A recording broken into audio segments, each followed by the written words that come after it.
Hello friends, hopefully you can all hear me. Welcome! I'm playing Kingdom Death. I'm so excited. This game is very, very, very clever. There's so much happening in this game, and I don't think I've ever played a board game like it. And I'm sure many of you would know that just recently the Gambler's Chest shipped to many people, and I am one of those very fortunate people who it shipped to. So I have sitting in front of me a Gambler's Chest with some assembled bad boys and some painted bad boys as well. So we have a Crimson Crocodile. This is what he looks like. I'll show him off.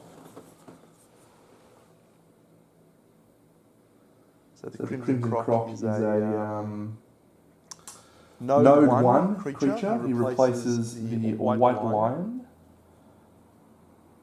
There's a whole lot of new rules which I'm probably going to get wrong. So we've got several views. Here's the showdown view that I'll probably use for most of the time. Here's our 4 survivors, which I'll set up at some point soon. That may be my fault. Stand by.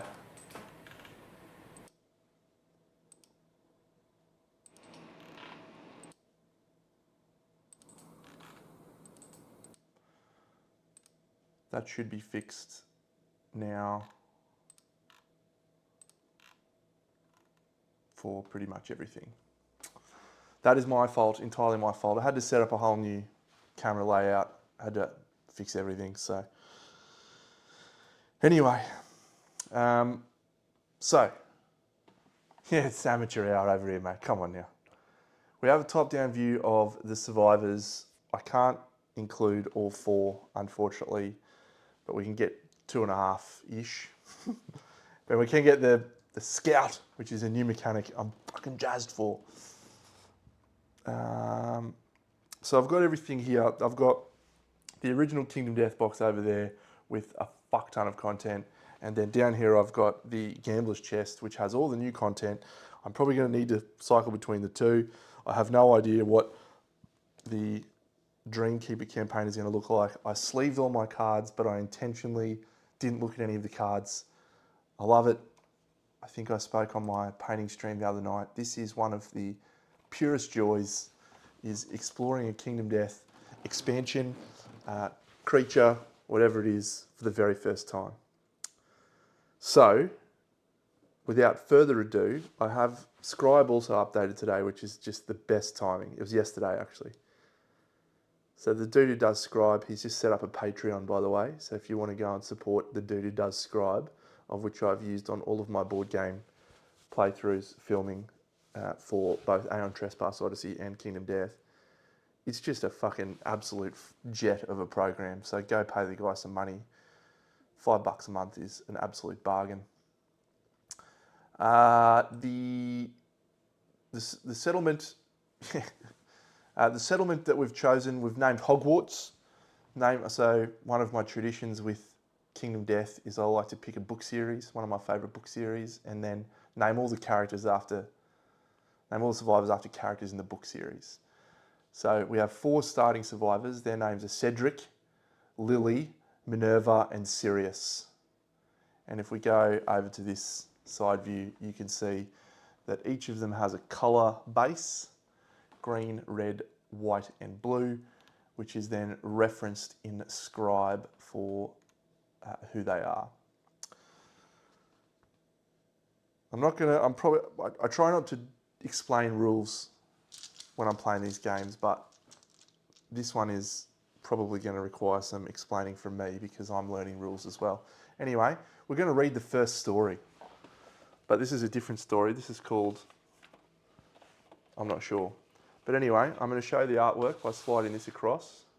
The Crimson Crocodile. What a champion. Once upon a time, in a place of carved stone faces, a monster ate a tremendous meal. Its belly was so full that it could not move, so it slumbered. Look at him. Look at the fingers on his back. Is he scratching his own neck?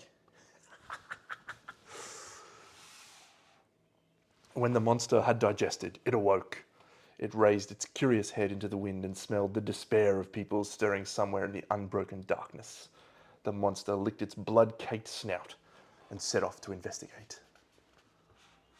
The writing in Kingdom Death is subtle, sparse with its words, but I find it very visceral and thematic. It's very cool. Look at him, the big croc. The monster walked unhurried through the darkness, following the scent. It grew hungrier and hungrier as the scent got stronger. Its powerful heart pounded with joy as it came upon a great chest. The box reeked with delicious promise. The monster greedily nosed it open. Look at him. Less is more is very, very apt description for the writing in this game.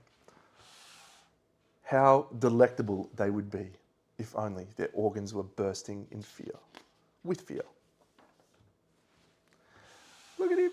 Nom, nom, nom, nom, nom, nom, nom, nom, nom.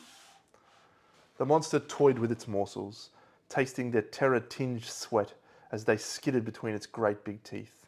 It laughed as they tickled it with their scrabbling hands, climbing to escape.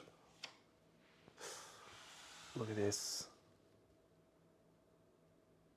She's reaching for a founding stone. There was one mouthful that did not taste of terror. She was not tender with despair. She reached between the monster's grasping fingers and freed a shard of stone. She took a deep breath and bellowed into the darkness, hoping her cries would reach someone. How sad. Somewhere in the place of stone faces, people raised a lantern to illuminate their doom. They knew they could not survive, yet they struggled just the same. These are the ones that taste best, thought the monster, delighted. Roar! Cool, so this is called The Recurrent Story. It's a prologue to the people of the Dreamkeeper. The story picks up when the hungry monster opens a puzzling chest and finds 4 delicious Ark survivors. Great Ark survivors emerge into the darkness with new faculties and potential. I have read some of these rules, so I'm just refreshing for myself to make sure I don't miss anything.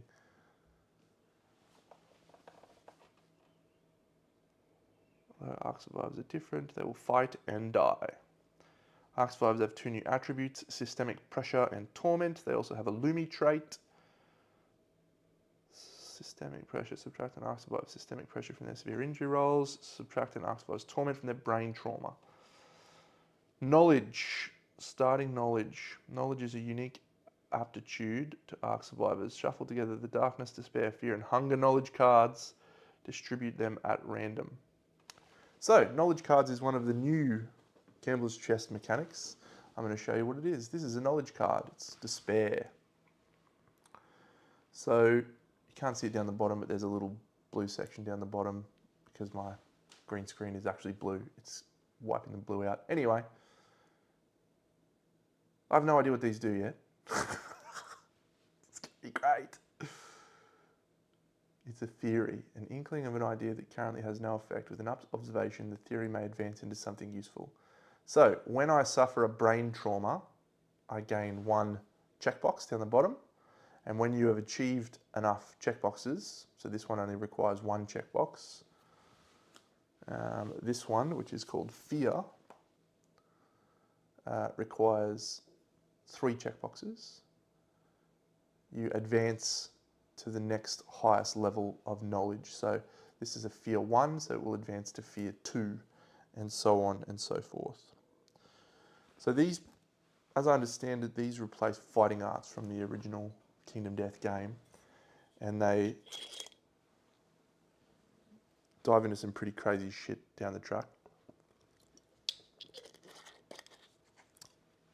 which we'll find out. Okay, so I've done that. Prepare starting grid. Use a gear grid with 1 cloth armor gear card and 1 founding stone. Cloth, founding stone. I've got the 4 knowledge cards, so I know who's got what. Showdown. Set up the Ark's proper showdown as described. They must triumph. Okay. Hit locations. So we need to find coagulated hit locations. You can't see what I'm doing. I'll do it here.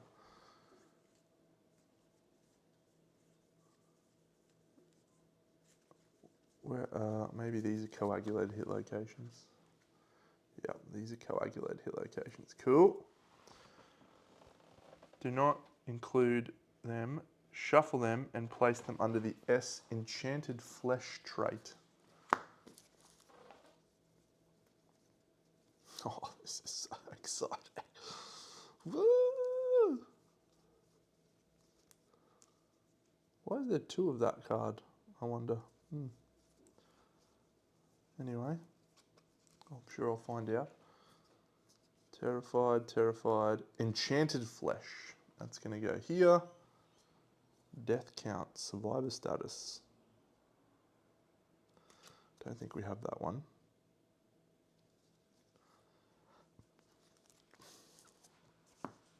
So, these cards are coagulated hit locations. I'm going to shuffle these. And then I'm going to place them under the enchanted flesh trait. Good. Coagulated hit locations appear on top of the deck. When they defeat the monster, okay. Coagulated hit locations. Cool, set up the monster's starting deck.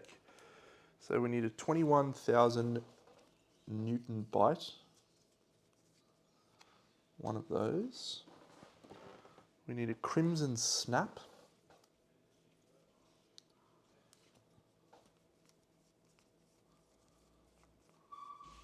Crimson Snap. We need a Mocking Bite. Mocking Bite. We need a Haunting Bite. Haunting Bite. We need a Delighted. We need a Vampire Bite.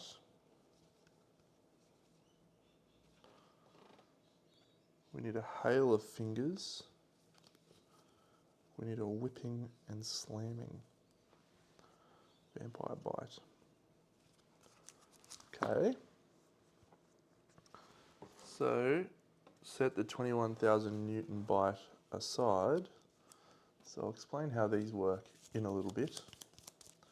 I'll shuffle these. Then I'm going to put these on the AI stack.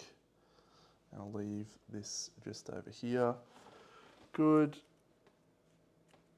Create the hit location deck, set the 99 finger spine aside. Don't need you, don't need you, don't need you, don't need you. Okay. 99 finger spine. Cool. I wonder, he actually has fingers all down his back.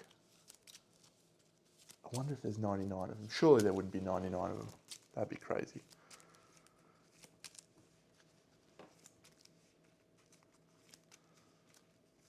Okay.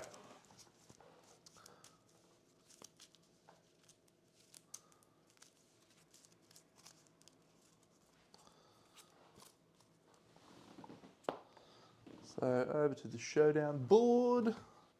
Explain this in a second, but our survivors have to start 4 spaces away from the monster. 1, 2, 3, 4 like so. And he'll go like that. So Kingdom Death uses a D10 roll to pretty much determine most of their things.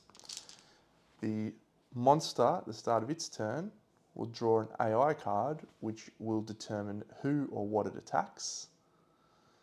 I'm definitely not going to do this because I'm not a fucking spud. Who do I want? Red.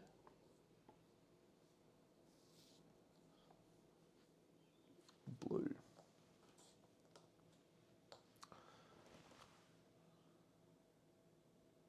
So the monster will pick a target.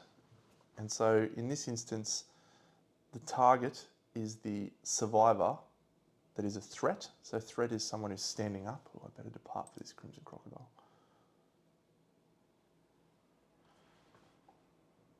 Threat is anyone who's standing up, or there's a few other instances where a survivor is not a threat, but in this instance it's standing up. And the most tokens, we currently don't have any tokens. We've started with 0 tokens, but sometimes you can gain attribute tokens throughout the game. In ranged would determine which one of those survivors. If it's a tie, assuming there's no priority target, I get to choose. I'm going to choose Minerva McGonagall, which is this chick. Have a look at the side view. Minerva, she's standing right there. What a doofus. Once you've determined the target, the AI card will then usually have one of these little things, which is called a flow, which doesn't become relevant yet. 21 damage is a lot.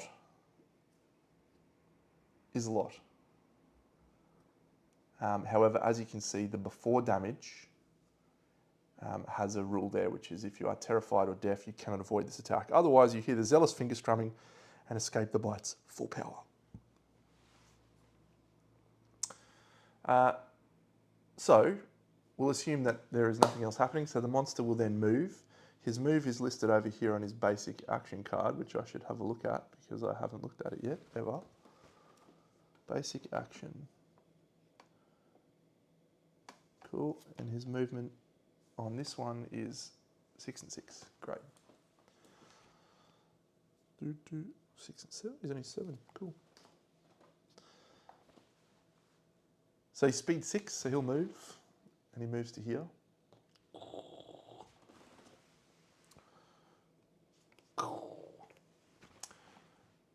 Man, it's a fucking cool game. I'm so excited. So then, speed. Speed is the number of dice that you roll. So you can see it's a speed 2 attack, so we're going to roll 2 dice. It is accurate, and generally speaking, the monster will always hit you.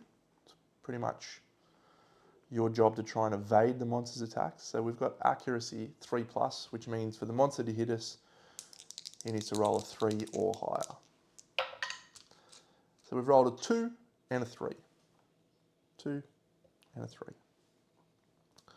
So that 2, do we have dodge actions actually available? Dodge, avoid the damage from a hit. I can't see why, hang on, let me check on a survivor. Dodge, yeah, cool. Good. Love scribe, good job, taboo bat. Cool, so 1 hit's gone through. It's going to be 21 damage. However, because of this, it's not. Now, we now determine a location that the monster hits with that damage, and this is a hit location dice. It has several faces. It has a body, it has a boot, has a waist, has a head. So if we go and have a look at Minerva, you can see she has each of those areas there, and these boxes that can be filled in for damage. Now, unfortunately, she's been hit in the head, and that will knock her down, but I think we'll take that. So she takes 1 damage because this 21 damage doesn't apply because she's not terrified and she's not deaf. Reduce the damage in the attack profile to 1. Done. Now you can see this is a synchronic attack, which is a new thing. It targets all 6 of these squares, which you can't see because they're blue. However, there is no one else in there because I'm not a doofus. I just need to read about synchronic attacks because they're new. I'm pretty sure it's everyone. Here we go, synchronic attacks. Let's have a look at the book. Synchronic attacks are powerful actions.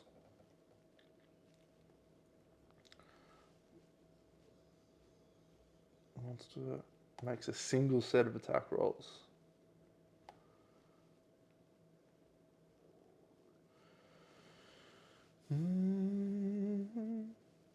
Okay, Cool. Great. Hello, PhD ADD. How are you, champion? Hello, Purple Aspired Dreaming. It's good. So, unfortunately, our brave survivor, I might just turn this a little bit more this way. Whee! She's knocked down. Minerva, knocked down. Now, she has the knowledge card Fear, which is when you suffer damage, gain 1 progress. So we are going to gain a progress. Good work, Scribe Guy. Love your app already. Hello, Sleepy Slang. So that's it. That's the end of the monster's AI card. So it now goes over to the survivor's turn.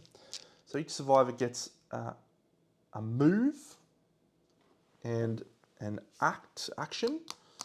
So you can do them in either order, but you can't do one guy's move and then another guy's move and then do an action and then another guy's action. So we have to pick a champion to act with. Now Minerva, she's knocked down, so she won't stand up until the survivor's next turn. So she will be doing a whole lot of jack shit. But we have several other people that we can use. So let's have a look at the monster's blind spot. So again, we'll go over here. So every monster has their own little profile that tells you their blind spot. So if you target a monster in the blind spot, you get +1 to hit said monster. And we can get everyone in the blind spot because we are legends at this game.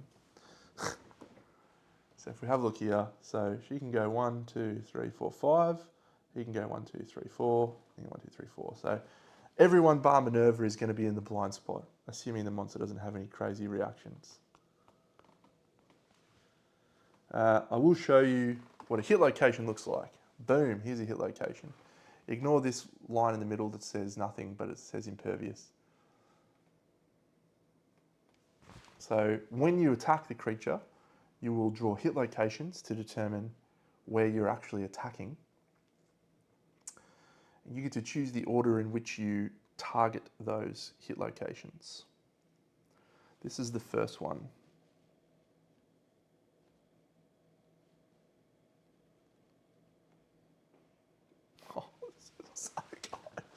Oh, I don't know anything about this guy. I'm so excited. Okay, well, I'm going to go, who's going to be our best survivor? I think we'll go with Cedric Diggory. Cedric! So this is Cedric here. So what's his thing actually? He's got hunger.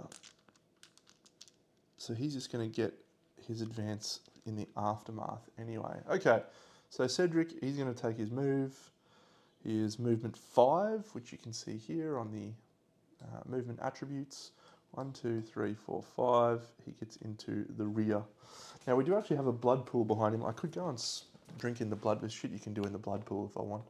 You can get hemophobia. You can get insanity.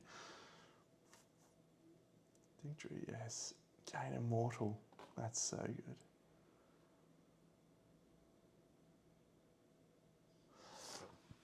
If you're standing in the center of the blood pool.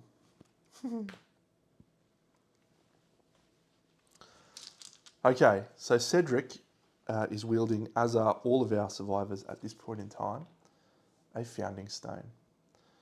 So the founding stone has a very similar profile to the monster. We have 2 speed, which tells us how many dice we roll.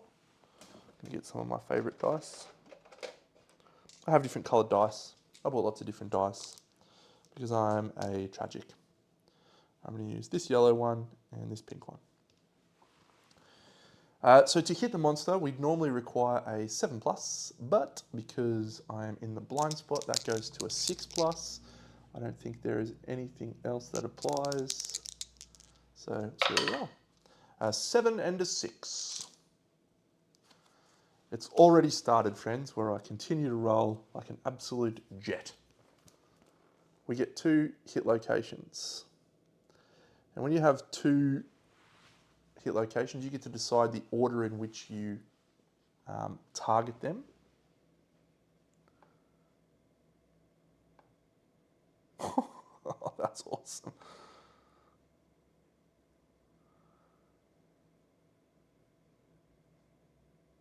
Okay, I'm going to target the 99 finger spine first. So this has an impervious thing there, which you can't see, but impervious means you can't damage it.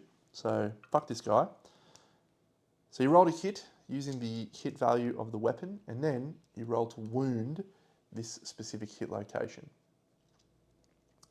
So you roll a single dice again. The monster has a toughness value, and if we go over here and have a look at the book section, his toughness value is 6.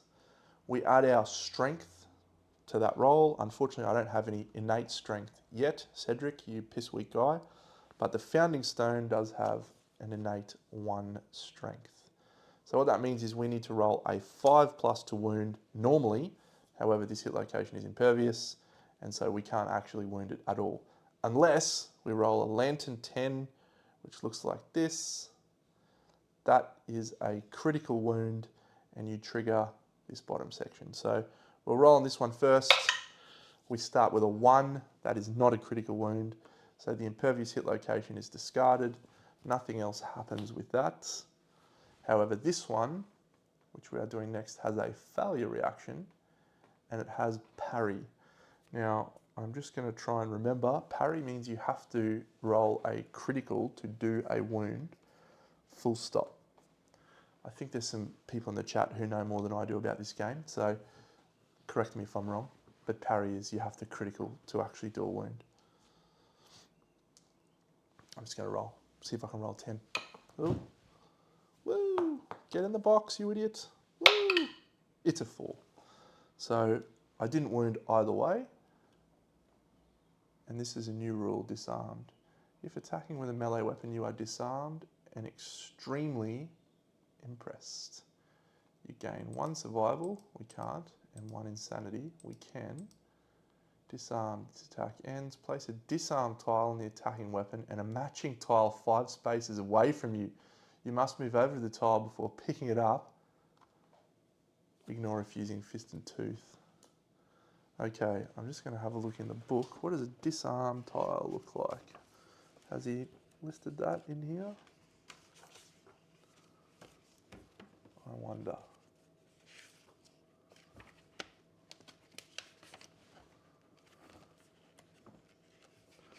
We're all learning together, friends. Disarm, no.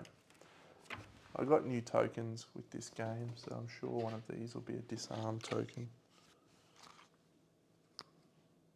I'm going to guess it's these coloured ones. So that will be what I'll use. So founding stone is disarmed, and we have to put it 5 spaces away. 1, 2, 5 to there. And did it say he turned around to face us? Failure. The monster turns to face you. Swats away with its tongue. Great.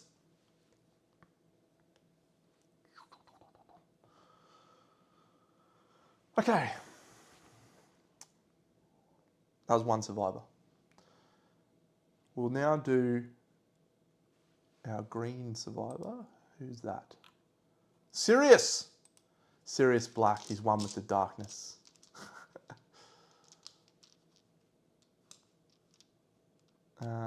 Okay, so Sirius is going to go. Everyone always has the option 1, 2, 3, 4, 5. Everyone always has the option to use a weapon type called Fist and Tooth. Fist and Tooth rolls 2 dice and it hits on an 8+, which would go down to a 7+ in the rear. And it has no innate strength buff, but it is more likely to do a critical. So we're going to try and do that with Sirius. He seems like the type of chap to bite. He rolls a 3 and a 6 and he misses. His Fist and Tooth does nothing. And last of all, we have Lily Potter. She's going to go into the rear. She's going to do a Fist and Tooth as well. She rolls a 9 and an 8. Go, Lily. 2 hit locations. What is vasodilated?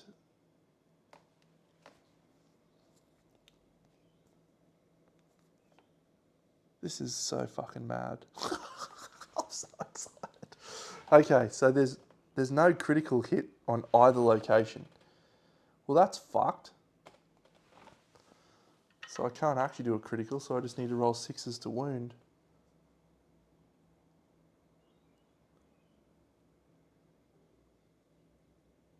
Alright, well our best bet is to use this blushing lower jaw first. What's vasodilated mean? Is that a new thing, Deno? Vasodilated, type of hit locations. Against stronger Crimson Crocodiles, these may become more difficult. Okay. I'm doing this one first because on a failure, he's going to move away. It doesn't matter. This one on a reflex, reflexes always happen. So 6+, that's a 3. So we trigger the failure reaction. The monster rolls without turning. Full move the monster to the left, to the left, to the left. On collision, survivors suffer monster level +1 damage. Compulsive reaction. Cool. So both of those are now discarded. And the Crimson Crocodile, the Joker, is going to roll how many spaces? Full move the monster to the left. I think he's speed 5. Speed 6. 1, 2. Look at this guy rolling around. Get out of here, guy. Get out of here. That's the end of the survivor's turn. 0 wounds down. Inauspicious start.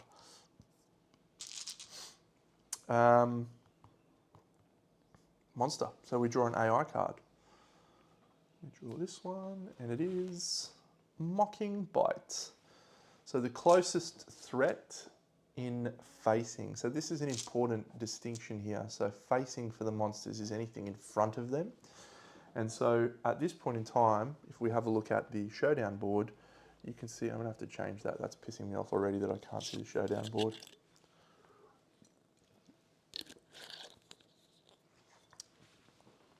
I'll make those cards appear much smaller. I'm actually going to do that right now.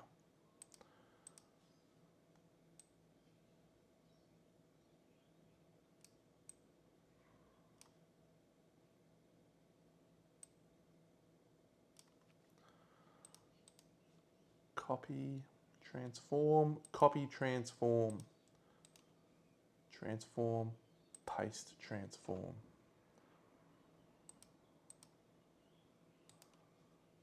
Transform, paste, transform, side view.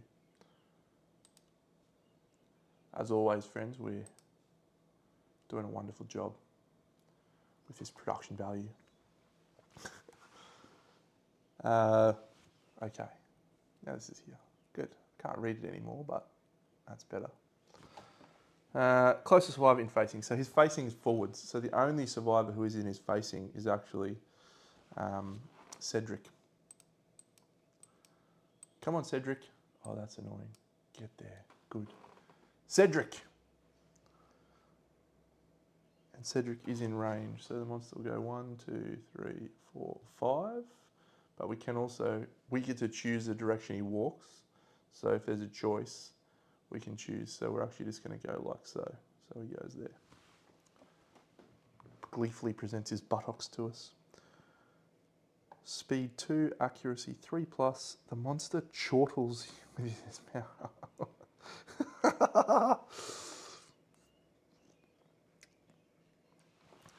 Yes. 2 on a 3+. 7 and an 8. So we've been hit twice. So we rolled 2 hit location dice. I'm going to get some of the other coloured ones. We're going to pink one. Yoo. So he's been hit in the hand and the head. Now, there are 2 little boxes for each dude and dudette. The grey box is a light injury and the white box is a serious injury. So I can mark this hand damage, and that is a light injury which has no other effect. If I mark a white box, such as the head, that would knock Cedric down. However, Cedric has a survival action available to him. This one here, which is dodge. He does have it available. Dodge is you spend a survival and you can ignore one of these hits. So we're going to ignore the head. So So he doesn't suffer any damage to his head, and that means that he is not knocked down. After damage, the monster chortles with you in his mouth. So we gain the Terrified card. It's a survivor status. Terrified. Ignore any bonuses to brain trauma rolls. Regardless, you cannot ignore hits. All right, well, that means you can't use a dodge, but I do that after because it's an after damage. That is Cedric.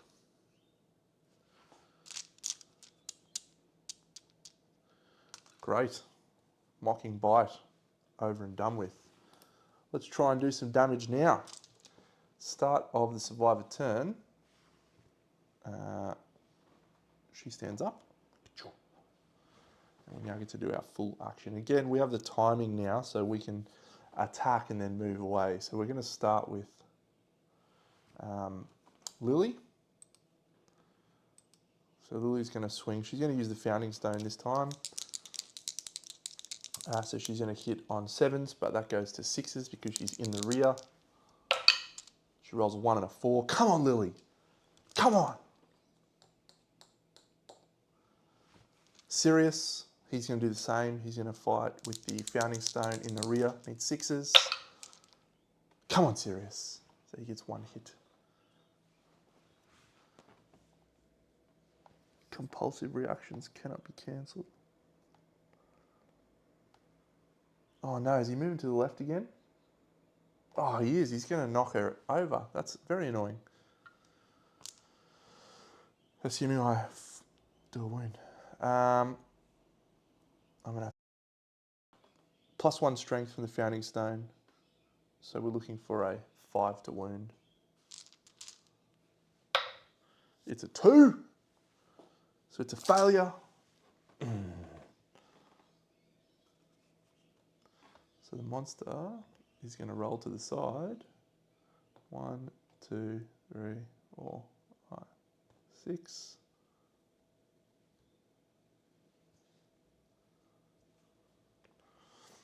And because he hit her, she suffers a collision. So collision knocks her down. And she suffers damage equal to the monster level +1 to a random hit location. And that is to her body. Lily, you are knocked down. All right. It's going well so far. No one else is in range. 1, 2. So I'm going to do some cool shit now. So Cedric's going to walk into the middle of this blood pool and he's going to roll on the blood pool. So he just rolls a dice and he rolls an 8. The blood is warm. Gain monster level insanity. Gains 1 insanity. Oh, that's Lily, not Lily, Cedric. Oh, he's got another insanity. Go, Cedric.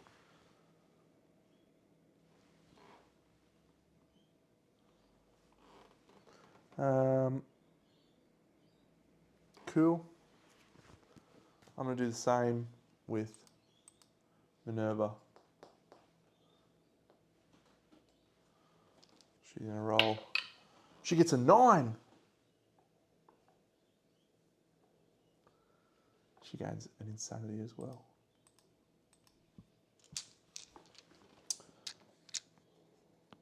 That's it. It's great. It's going tremendous. It's going tremendously well. The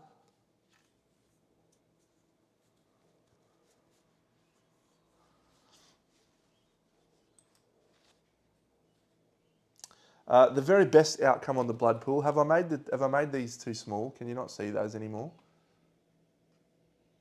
The best outcome is you drink deep and let the blood wash away your fear. You feel invincible, gain immortal, which is a disorder. So insanity, okay. Insanity is actually a positive in this game. Because the world is so absolutely outrageous, and terrible. How's that? Is that good?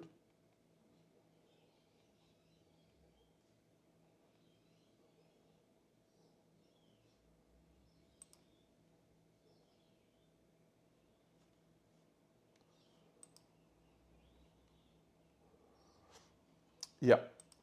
All right. I can't read on the screen, so I need to make it just a smidge bigger. Anyway, I'm probably going to rejig this all now that I've seen how it's all working. Copy, transform. So because the world in Kingdom Death is so fucking horrifying, a insane person is more likely to just be like, well, yep, cool. So the way that insanity works is it's actually armor for your brain. So the more insane you are, the less likely you are to suffer brain trauma and be affected by negative things that are happening. So this is a mostly positive piece of terrain. Your outcomes are gain insanity, gain a lot, potentially more insanity, gain immortal disorder with one negative outcome, which is hemophobia. Hemophobia is a very bad disorder, whereas immortal allows you to use your insanity for physical damage because you are so convinced of your immortality that you just ignore it, which is outstanding. We've done nothing again that turn, so we've drawn an AI card. We got Vampire Bite. Last threat to attack in range. Great. So this is a prime example of why what I did just then was a good move. I'll use this angle. So as you can see, Lily is knocked down. Knockdown survivors are not threats. So she's not going to be targeted by this crocodile. The closest threat is either 1, 2, 3, 4, 5, 6, 7, 8. Sirius is 8 away. 1, 2, 3, 4, 5, 6, 7, 8. So is she. 1, 2, 3, 4, 5, 6, 7, 8. So is he. So again, we get to choose who our target will be. We're going to make our target be Cedric. So the monster's going to move 1, 2, 3, 4, 5, 6. Go to there. And unfortunately, he does not get into range. And so that's the end of his AI card. So it's important to read your targeting conditions very carefully because it says the last threat to attack in range. So the last threat to attack is not in range. So that is discarded and ignored. So we then move to closest threat in field of view. Field of view is anywhere but the blind spot. And closest threat is not in range. It doesn't have to be in range. So basically it's just saying move directly towards the closest person who might attack you. And if you don't get in range, that's it. So, good. Good stuff.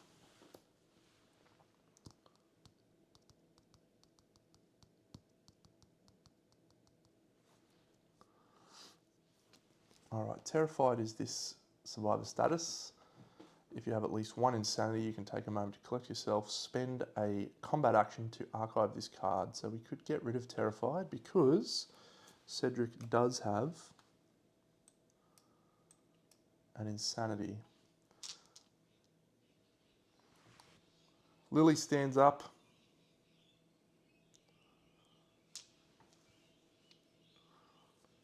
Okay, we're going to start with Lily. She's going to move into the blind spot. She's going to swing twice with her founding stone, hitting on 6s because it's in the blind spot. One hit, it's an 8. We flip a hit location. What's the best way to do that? Blushing brow. The weapon tumbles from your grasp. Okay, we need a 5+. Surely we can get a wound through. It's a 6. So we have a compulsive reaction. The monster recoils, fresh blood instantly congealing into hard, translucent scabs. Archive this, draw a coagulated hit location and place it on top of the deck. So archive means we're going to push it away. When you do a wound, our first wound, you take the top card of the AI deck and you move it to the wound stack. So as the monster gets more and more wounded, his actions become more predictable, but also potentially more unfortunate, as he might repeat a really, really good card over and over and over. And now this is the Enchanted Flesh. When instructed to draw a coagulated hit location, draw from the bottom of the stack face down. Okay, so that goes on top here.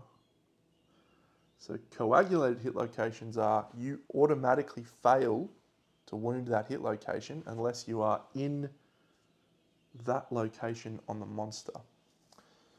So this is a new mechanic for this.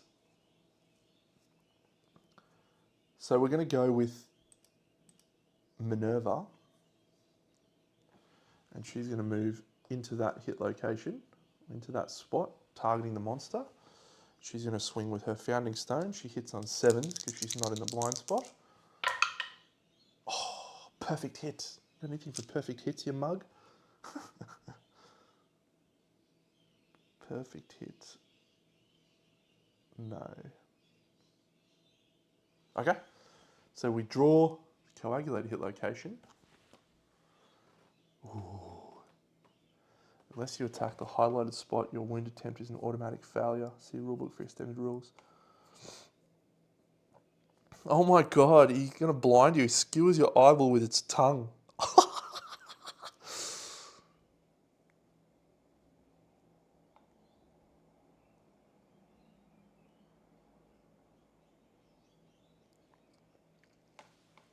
Good. So we have a wound attempt now. So he's still, it doesn't change his toughness, this coagulated location. So we're still wounding on a 5 and critting on a Lantern 10.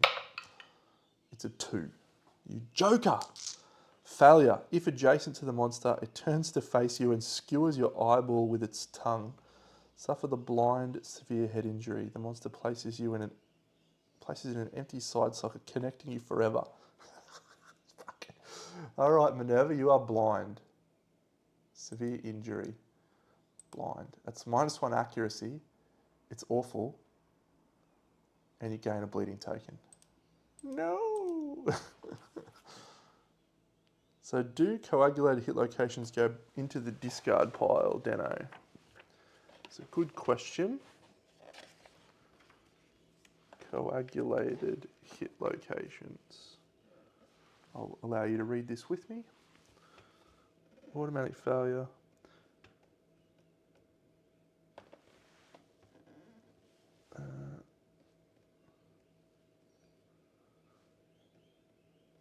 So it doesn't specify that you do anything else. So it is, yes, yep. However, the diagonal, such as this one, would not be adjacent. So it's just these 3. Okay, that's great. Minerva McGonagall is now blind, has a bleeding token. She did not suffer damage from that, so she doesn't get to increase her fear. And that hit location will go back into the stack. So potentially we might shuffle that in. I'm going to do Sirius. 1, 2, 3, 4, 5. Many people would ask at this juncture, why so serious? And he's an angry man, he hits twice. Good job, Sirius. Oh, we've got a critical hit location. Oh my god, this is awesome. I'm really enjoying this guy. This is a different fight. Never fought this guy. Wrinkled Gums. So we get to choose, because we hit twice, so we draw 2 hit locations, we choose the order. And so this is a really interesting strategic part of the game, which hit location you choose, because they generally always have reactions. Sometimes they'll have a positive reaction if you successfully wound. Sometimes they'll have a negative reaction if you wound. In this case, both of these reactions, if I fail on the first one, will cancel the second attack. So a failure against the Wrinkled Gums, the monster will turn to face and then he will move 3 spaces away. I then suffer the flea brain trauma. If I'm a mortal, suffer frenzy instead. Whereas vasodilated, blushing, burly hind leg, he rolls to the right. So he will actually knock Sirius over. What's Sirius's thing? When you suffer brain damage. No brain damage there. So it doesn't really matter which one we go for. They're both bad if we fail. So we're failing on a 5. Sorry, we're wounding on a 5+. So we're going to do this one first. That's a 1. We fail. The monster's lower jaw drops, his tongue undulating hypnotically. Turn the monster to face the attacker and move 3 spaces backwards. He turns to face there. No, not that one. This one, he moves 3 spaces back. 1, 2, 3. And the attacker suffers the flea brain trauma. If they are immortal, they suffer the frenzy brain trauma instead. Sirius says, when you suffer brain damage. So he has not suffered brain damage. Flea brain trauma. Where have I got my book things? I think it's suffer gain 1d5 insanity and run away. I'll show you because I have it here. Brain trauma. Flee. You are knocked down and suffer knockback equal to your movement towards the closest board edge. Boom. Gain 1d5 insanity. So he will gain, that's not in the box, 3, so 2 insanity.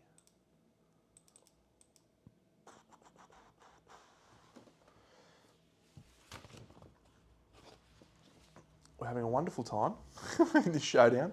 The only person who has not gone is Cedric Diggory.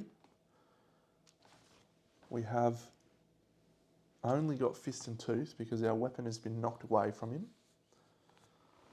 Can we get into the rear? 1, 2, 3, 4, 5. We can, so we're going to go into the rear.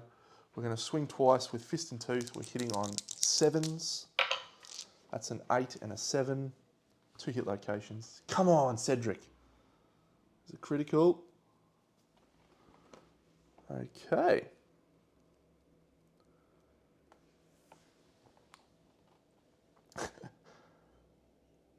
Lots of bad reactions here, but the fleshy body is good. Does that say 1 random basic resource? No, that's monster resource. Cool. That's a new icon. So we have no strength, so we're a 6 to wound or a 9 to crit. And I feel like we're due some crits or wounds, so we're going to do the fleshy body first. It's a 3. I was wrong.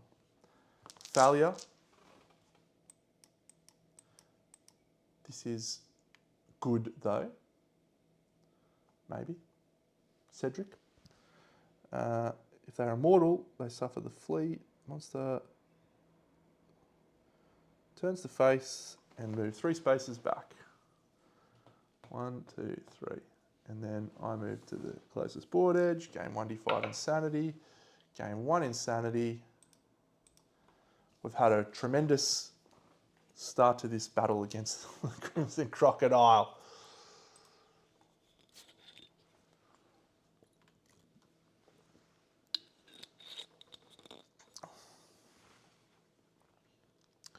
Now it's really annoying because one of these knowledge cards that I have, which is on who's it on? It's on Lily. Says when you suffer a brain trauma, gain 1 progress. Well, flee is a brain trauma. So if I had have failed on one of those hit reactions, she would have triggered her knowledge card, which would have been interesting to see what happens. But as it stands, that's it. That's our turn again. It's the monster. So an AI card, and it is. Haunting Bite. Survivor that last suffered damage. The survivor that last suffered damage is Minerva. No, she did not suffer damage. Sirius has not suffered damage. Lily was in the first turn, so it must be Cedric.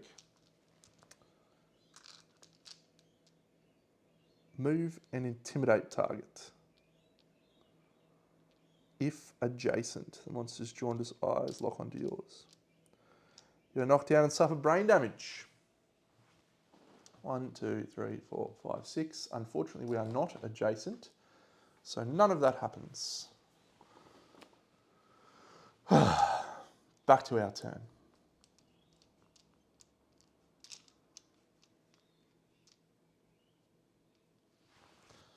One, two, three, four, 5. Okay, so the only two people who are in range. Why is my camera being stupid? Show my face. Show my face, damn it.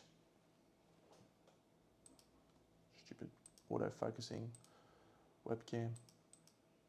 Hello.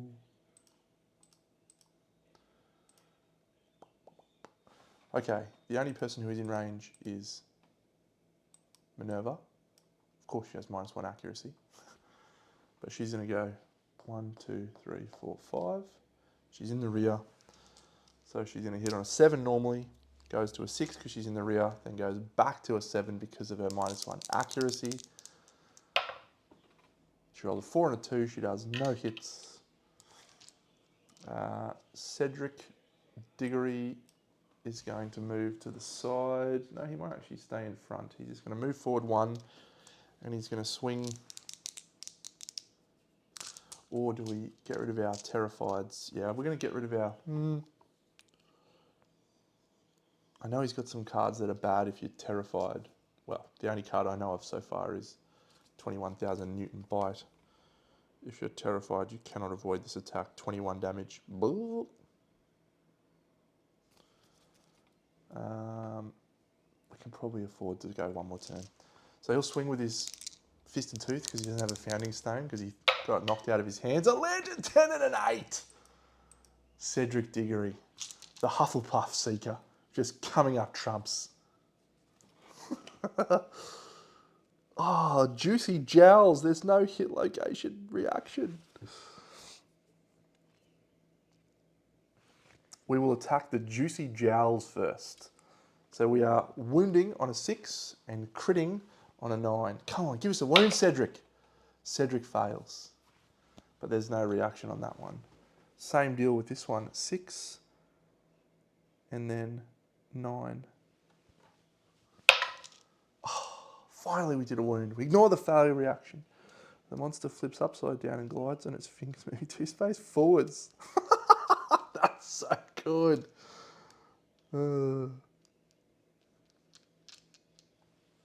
Good. We did a wound. Good work, Cedric. You're a top champ.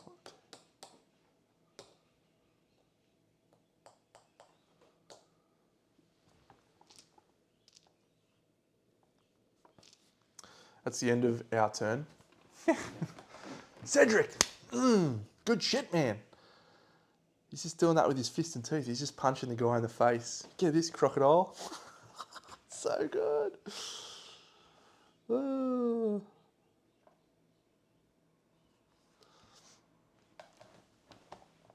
It's Crocodile's turn again. What a dickhead. Got to go get Cedric's sword. Actually, what we might do is go as close as we can to the sword steel attack. Where were we here? 1, 2, 3, 4, 5. Yep, there we go. Okay, it's AI card. And it is Hail of Fingers, the closest threat in range. So we have a choice here because both Minerva and Cedric are adjacent to the monster. They are both currently standing up, so they're both threats. It doesn't specify in field of view. If it did specify field of view, Minerva would not be a valid target because she's in the blind spot, but it doesn't, just says closest. So we get to choose. What does it do? Oh my god, moving to range and attack. This gets +1 speed for each card in the monster's wound stack. Holy shit. So there's 2 wounds in the monster's wound stack. So he's getting 3 speed. Oh, cool. So it says move. So this is he's throwing fingers at you. Look at this thing down the bottom. If the monster attacked you with 10+ speed, it has fired off too many of its scab fingers. The monster gains a -1 toughness token and is knocked down. Pew, pew, pew, pew.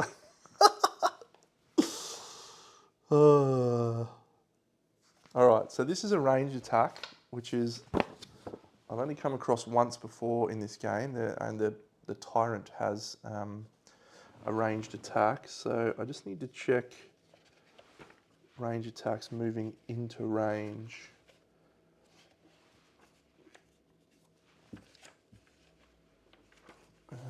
Where would that be?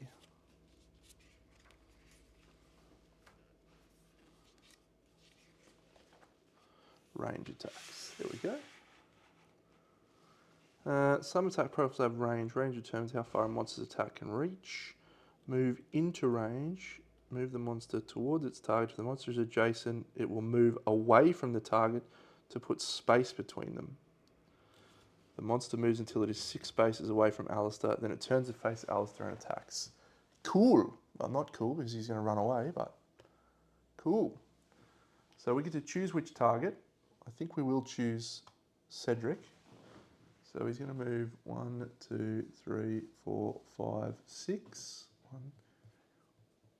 He's only going to move 5, so he stays into range because the range of the Hail of Fingers is range 6. He's throwing fingers at us. What a champion. And then we're rolling 3 dice to hit Cedric. The accuracy is 7+. Cedric has no evasion buffs, so he's hit on 7s. 4, 4, 9. So Cedric takes 1 hit. Where does that hit go?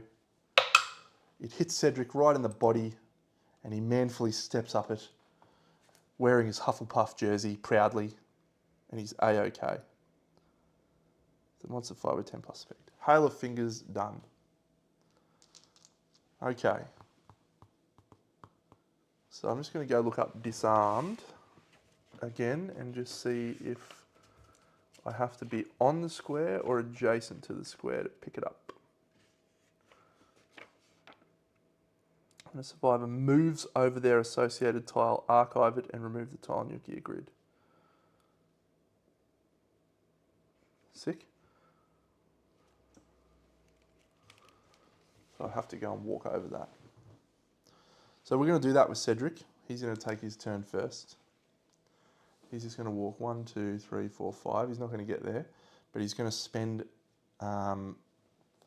his combat action to remove the Terrified card. If you have at least 1 insanity, you can take a moment to collect yourself, spend your action to archive this card. So he has archived that card, which is good.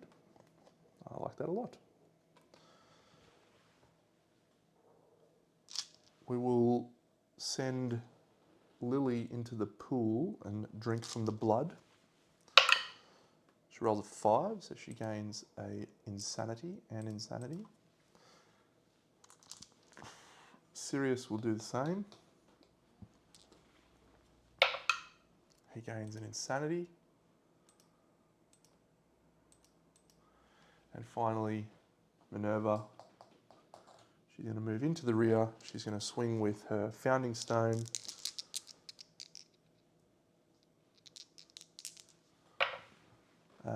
She misses twice because she has -1 accuracy because she's blind. Stabbing away with a rock at a giant crocodile. Good turn, friends, good turn. Last AI card, Crimson Snap. Ooh, threat with the least insanity in range. Minerva's insanity 1. Sirius is not 1. Lily is 1. And Cedric is 1. So again, we have a choice here. We can do either Minerva or Lily. We will do Minerva because she is adjacent, and when she suffers damage, we gain a progress. So we want her to get damaged. Oh my God, look at that. If you are terrified, you are devoured whole, dead. That's sick.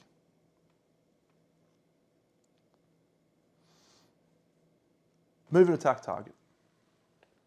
Can we see this? Turn to face. Jump, jump, jump, jump, jump. Jump, jump, jump. 2 dice on a 3+. She has no evasion. It's a 4 and a 2. So the 4 is going to be a hit location. Of course, it's the head.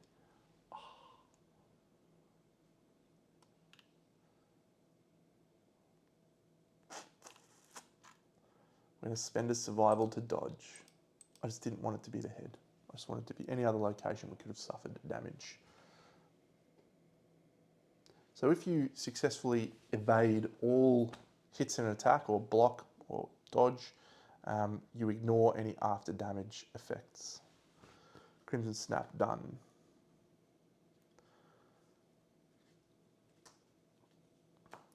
We'll do Cedric over here first. He's going to move 1, 2, 3, 4, 5. He's going to pick up his founding stone off the ground. Good work, champion. Minerva's going to attack. She's got her founding stone. She's in the front. It's 7s. It goes to -1 because of her -1 accuracy, so she needs 8s. She rolls a 7 and a perfect hit. We draw a hit location. Bloated, twisting, or blushing, twisting back. The monster's plated scabs grind and crack, spraying pungent ichor. Bleeding wounds pucker and sizzle, erupting with fresh pain. All adjacent survivors suffer brain damage equal to their number of bleeding tokens. So it's +1. So we're looking for a 5 to wound or a 10 to crits. It's an 8. So we have the wound reaction. Compulsive reactions cannot be cancelled. The monster recoils. Archive this. Draw a coagulated hit location from the bottom of this and put it on top of the deck. Ooh. Not sure why.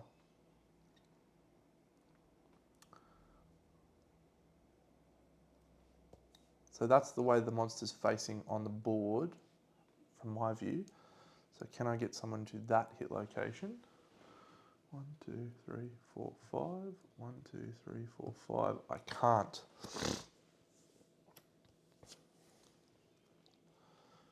So I need to read the rules for coagulated again. Do I have to be adjacent to it?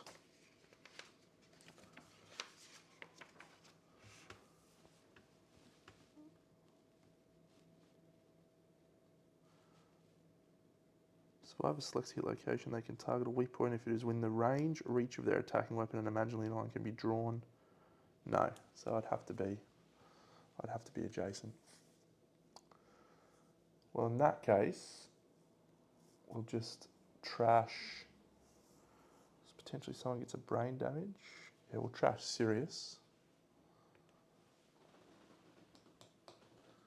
He'll go to there and he'll swing with his founding stone. Come on, Sirius.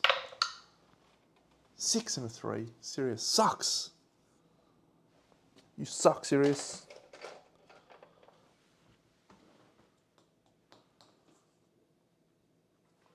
I'm just going to grab some more thing. Just going to grab some more insanity. I'm not going to bother. Done. Another turn over. AI card is Mocking Bite. Closest threat in facing and range, it's Sirius. So it's 2 speed on a 3.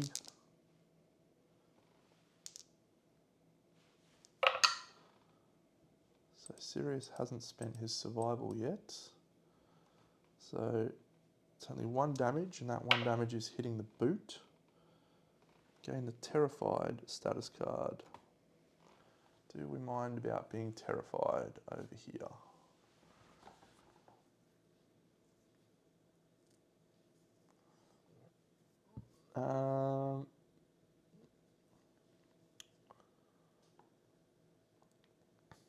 We'll use our survival. We'll dodge that hit so it does no damage.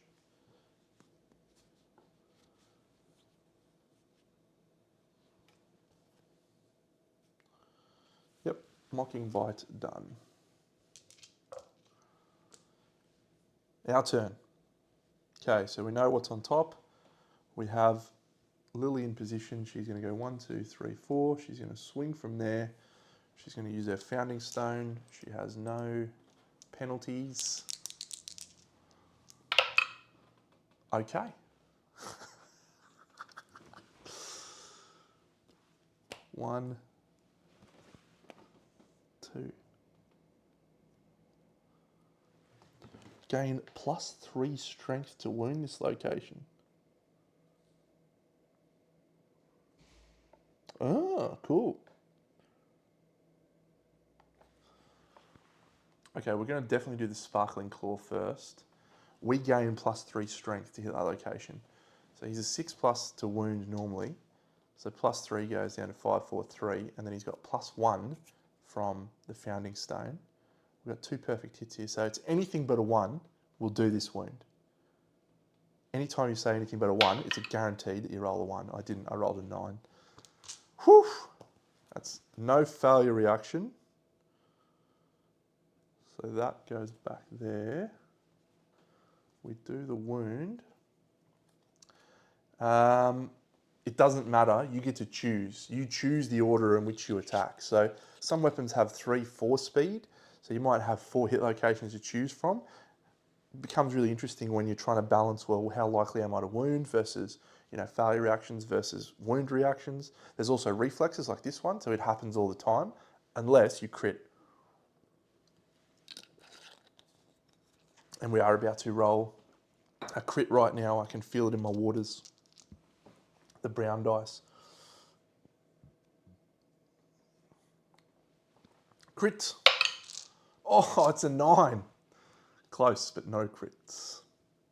So the reflex still triggers. The monster flips upside down and glides on its wriggling fingers, moving 2 spaces forward and then cranes its neck to wink at the attacker. They suffer 2 brain damage. So Lily suffers 2 brain damage. She is protected thanks to her insanity. She does not gain a brain trauma. Brain trauma would be if you had less insanity. And he then moves 2 spaces forwards. So 2 spaces forwards plonks him right on top of Sirius. So Sirius is going to be knocked down.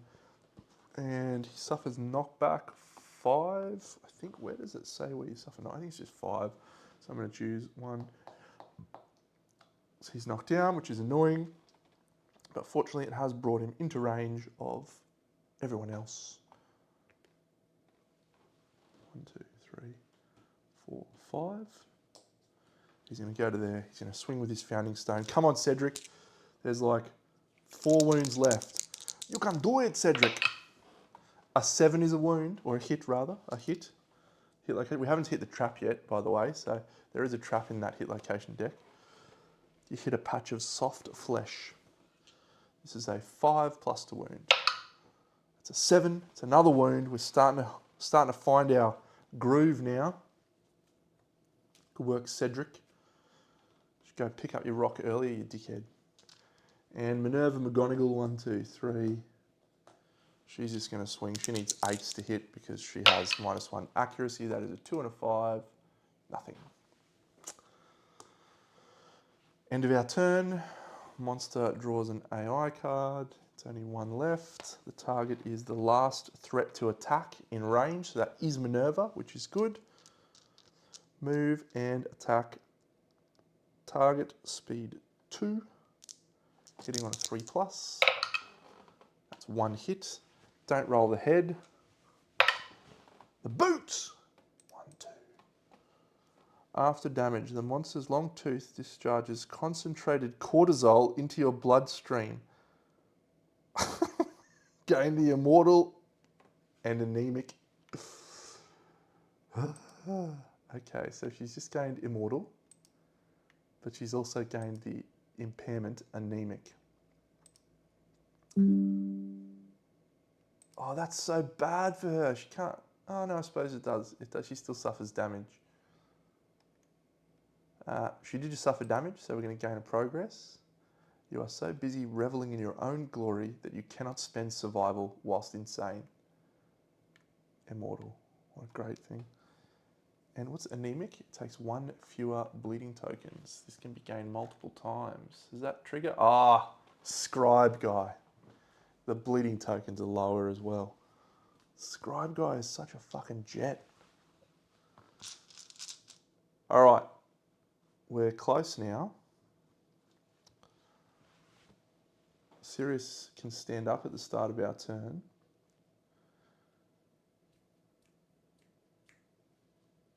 Lily in the rear. 1, 2 to there. Fight with her Founding Stone in the rear. A 6 and a 9 is 2 hits. Come on, Lily.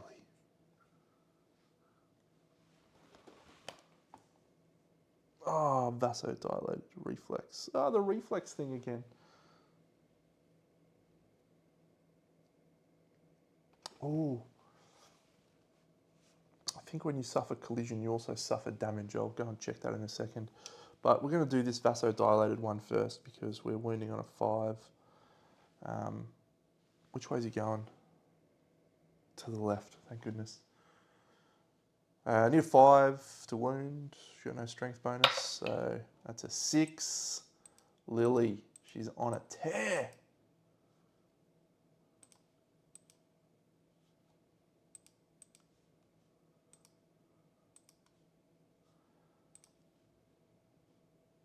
Okay, she hasn't suffered a brain trauma. So that has a wound reaction. The monster recoils. Draw a coagulated hit location. Very good.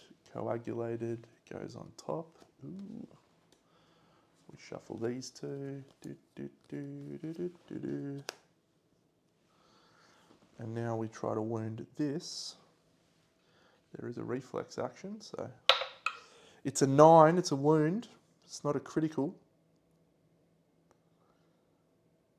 And it moves 2 spaces forward and then cranes to wink at the attacker. 1, 2. 1, 2. So she suffers 2 brain damage. This is just the best possible card to have drawn there. So first of all, we did a wound. Second of all, the reflex is triggered, which does 2 brain damage. There is no insanity to protect us. So we need to roll a brain trauma. And we will roll on this chart over here. And we roll a 1. That's actually not great. No ifs and or buts, the survivor is dead. Okay, well, she just got that. When do you advance to despair 2? I'm going to look into that in a second, but Lily's dead. Dead. So we have triggered our story event principal death, which is good. Man, I would have liked anything other than a 1 or a 2 there. Fuck you, Kingdom Death. Fuck you. I'm just going to look up collision, because I think you do suffer damage. Sorry for hitting my microphone then. Collision, which is relevant. When a survivor suffers collision,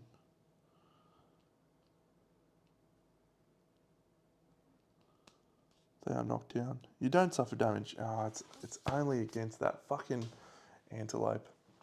What a dickhead.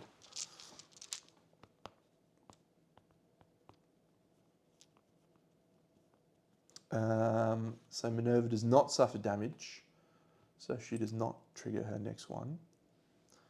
And Lily is dead. Dead. Observation. I'm going to read about observations in a second.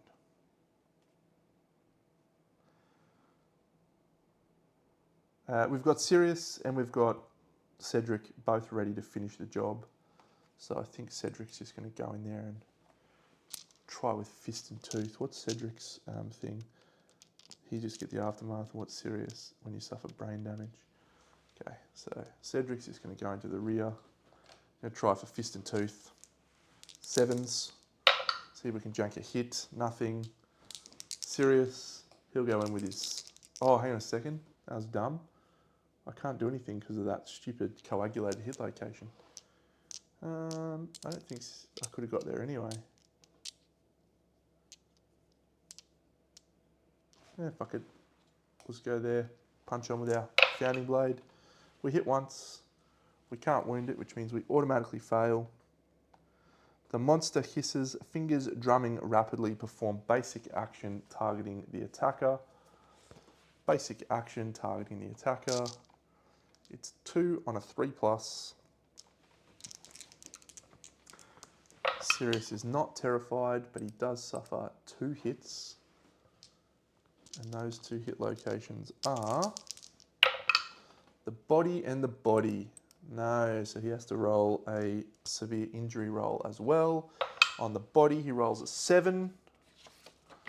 7 is a ruptured spleen, a vicious body blow.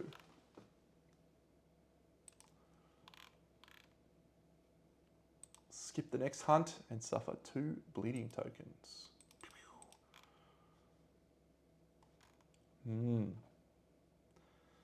That's the end of our turn. It's now the monster's turn. He has literally just got his basic action left. So he does that.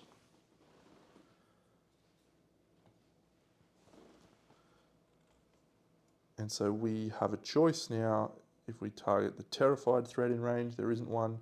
The closest survivor can either be Sirius or Cedric. Neither of them want this attack. So we'll go Sirius because he's already got a ruptured spleen. He's skipping the next hunt anyway. 2 and a 3 plus. Come on, Sirius. Come on, mate. A 4 and a 9. Where does it hit? Don't get the body.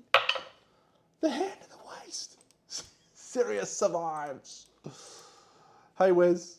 Sirius survives. He's knocked down though. That's it. Minerva stands up. We have 1 wound required to defeat this clown. Cedric is in position, so he'll attack with Fist and Tooth right now. See if we can get it done and jank a critical. We haven't got a critical yet. He misses. Minerva, she'll go in. She'll use a stabby sword. Oh my God. Am I going to flip the trap now? Of course. Flip the trap. He's got 1 wound.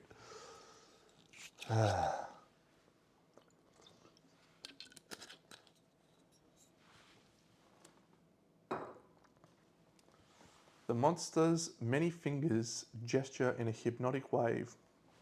The attacker gains the Terrified card. Done. This is very bad. Very, very bad. Minerva, you're in real trouble, champion. The monster accelerates your heart rate. Gain the Death Count card. This is a new one.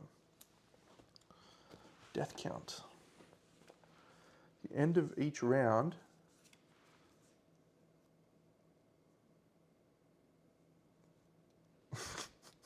pseudo penis. Oh my God, that's such a massive innovation if you could get that. Wow. That is outstanding. Unfortunately, we don't even get to have a crack at it. We just have to shuffle the hit locations. Gain the Death Count survivor status. If you already have it, place a Death Count. The monster giggles, full moves away from all survivors, and then turns to face the attacker. 1, 2, 3, 4, 5, 6. What an absolute chump. I think he's about to kill Minerva. At the end of each round, gain a survival and place a Death Count token on this card. She's got a survival. Oh shit, did I forget? Oh yeah, Sirius doesn't have Torment. Who's got that? Systemic Pressure, Hunger. Yeah, okay. Cool. So this is the hit location deck getting shuffled again. Interestingly, those coagulated hit locations, it looks like they stay in the deck. And then we'll cut. It's the monster's turn. However, Death Count. At the end of each round, gain 1 survival and place a Death Count token on this card. So Minerva gains a survival, which will potentially allow her to dodge. And either way, she's probably going to die. When there are 5+ tokens on this card, your heart bursts, killing you instantly.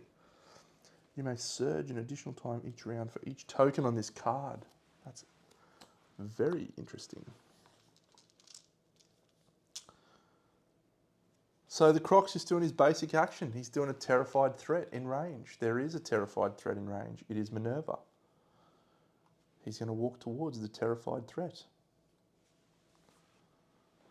he's going to do this. He's going to swing on her and he's going to roll 2 and a 3+. And if we roll 2 3+, we die. A 3 and a 5, we die. I have another camera, yes. Blue mat. Because I can dodge one of these attacks, but the other one goes through and there is an after damage effect. If you are terrified, you are devoured whole. Dead. Dead. Minerva, also gone. Dead. Sirius will stand up. There is no coagulated hit location. Sirius will go, I'm going to use this view. He's going to go 1, 2, 3, 4. He's going to swing with his founding stone. He hits once. Is this the only one we need? Blushing, stubby knee. The monster's going to roll to the left and potentially run him over. Unless I can roll a 5+ on this. It's an 8. We have defeated the Crimson Crocodile. Cool. What an interesting fight. What an interesting fight that was. So the white lion, his tendency tends to roll forwards. So he attacks things in front of him, just like, "Rah." This guy's rolling to the side a lot more, dodging away. That's interesting. Cool, so we finished I've done the synchronic attack. Okay, victorious survivors. When they defeat the monster, the Ark survivors gain rewards, then establish their settlement. So rewards, 1 hunt XP, manage departing survivors, return from showdown and advance here.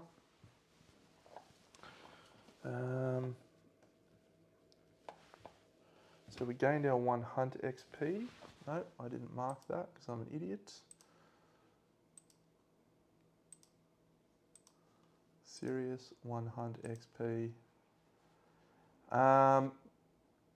In the prologue, so this is the very first battle in a campaign. The prologue is a very luck dependent fight because you just roll lots of dice and they're usually like 50-50s. So sometimes you can just kick the shit out of him and other times you really struggle. As you gain more gear, more abilities, it generally becomes much easier to defeat the monster once you know the patterns and the monster's habits and cards. But the monsters can increase in level, and you also have to actually hunt them. So in the prologue, you literally just fight the guy. You start by fighting him, but normally you have to track one down and you go through a hunt phase where you have to find the monster and bad things can happen.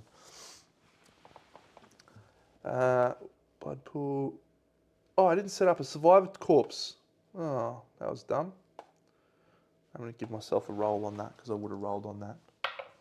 3, I think, is just going to basic resource. Where's my terrain cards? Survivor corpse. 2 insanity and a random basic resource. Archive this terrain.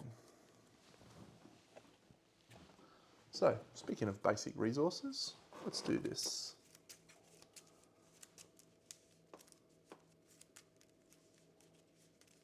4 basic resources, 4 Crimson Crocodile resources, Monster Organ, Monster Hide, question marks, Monster Bone, and then the random basic resource is a perfect bone. You enjoying it? We're only up to chapter 13. My mate Koki hurt himself and then we stopped and we haven't played since, but we were talking about literally 2 days ago. And we're excited to get back into it. 4 Crimson Crocodile resources.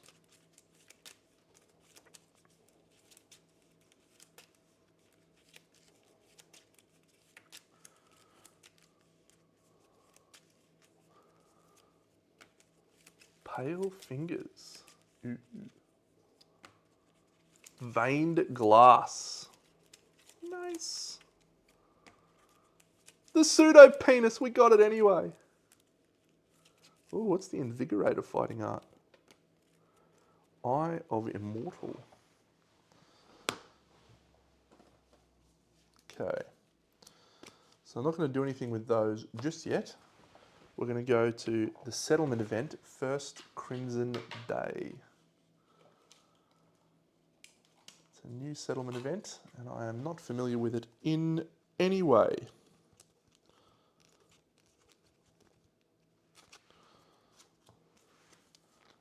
I haven't looked at it. I haven't looked at it. It's a good game. I enjoyed a lot of things about that game. I'd like to play it more.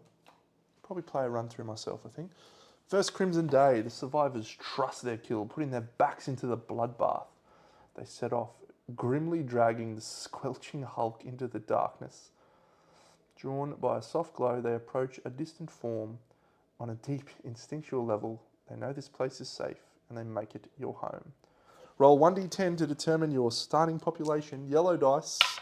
It's an 8. 10 unnamed survivors plus returning survivors. Archive the survivors' cloth starting gear and gain 4 bloody cloth. Ooh. Alright, so survivors, so we need to add 10 unnamed survivors. So we will go, okay, I brought up a page so I can remember people's names. So this will be Luna. Luna, number 1. She's a female. This is number 2, another female. She can be Ginny.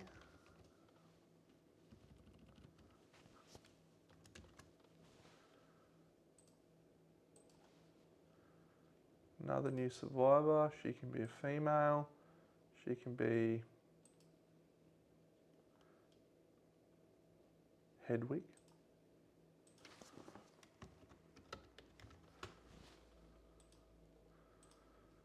Then we'll create another one, and she can be Fleur Delacour. And we'll create another lady. Have I just done all dudes? No, I haven't done all dudes.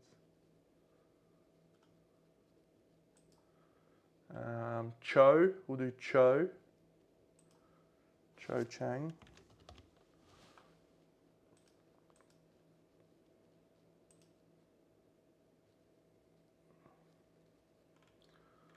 Why does it say I got 0 females? Scribe app?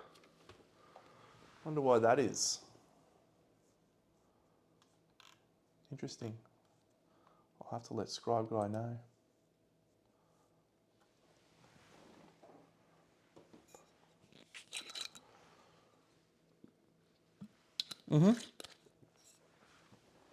That's spot on, yep, Scaraboss, the 2 returning survivors at the top.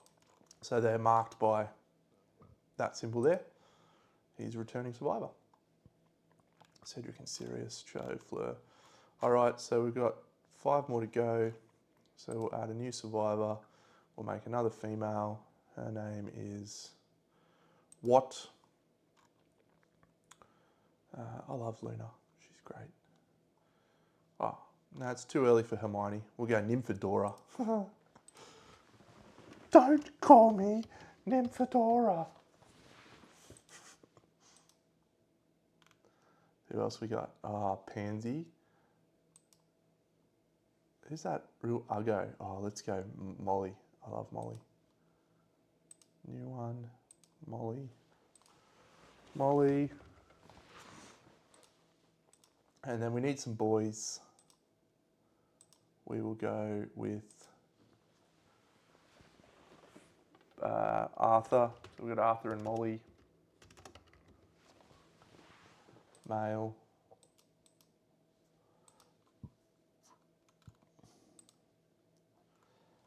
Two to go. 1. Male. We'll go Regulus. And last one can be some stupid name. Neville. Neville. Neville's actually the hero of the story, if you didn't know that. Rita Skeeter. Yeah, I'll get a Rita down the track. All right, our settlement has 12. The first Crimson Day, do not include in your settlement deck. The Bloody Cloth gear. This is new.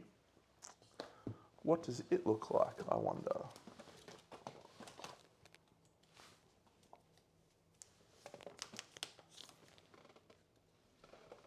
Yeah, here's a Bloody Cloth. When you depart, gain 1 insanity. You may use this as armor from any hit location. Wonder if someone could just be fully wrapped in bloody cloth. Have 4 hit locations. It's got some merit.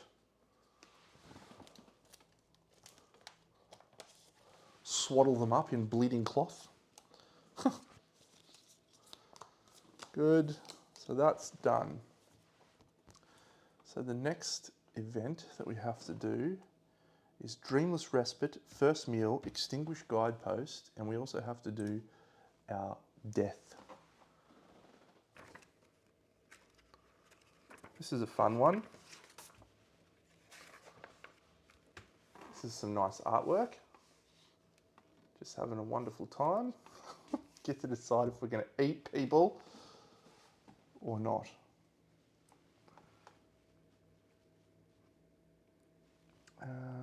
Where am I starting innovations? Is there a new death one?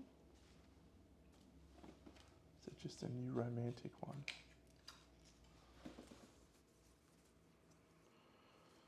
Nope. All right, we will choose graves. We will build our first grave. Do I add this story event? Yes. Principal death? No.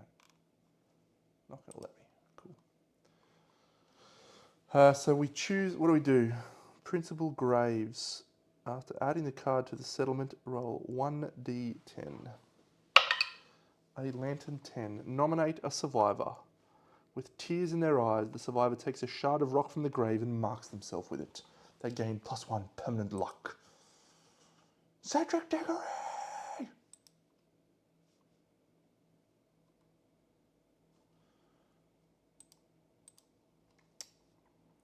Cedric Diggory gains +1 permanent luck from graves. Very good. And we choose our principal graves. Cool. So then we should have 1, 2 returning survivors, 3, 4 endeavours from the thing. Okay, so that's the end of the principal death one. So now we do ones that I haven't read. Dreamless Respite.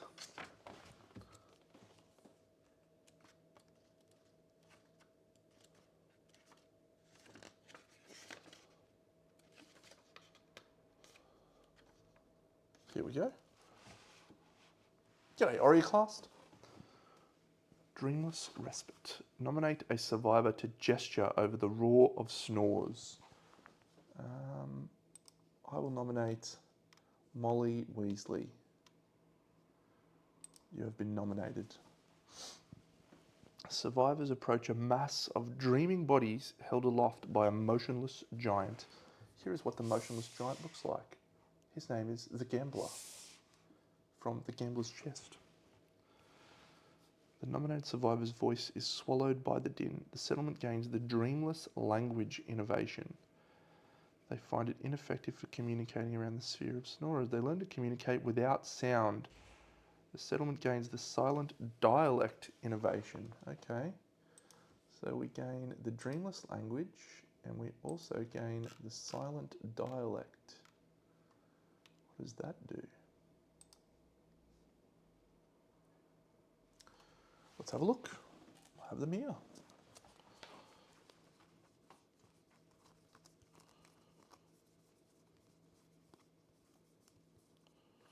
Apparently I don't have them here. Oh, I know why. because they're over here. Maybe. Yes. Maybe.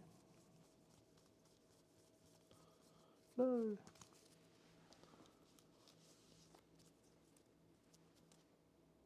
Wonder where they are.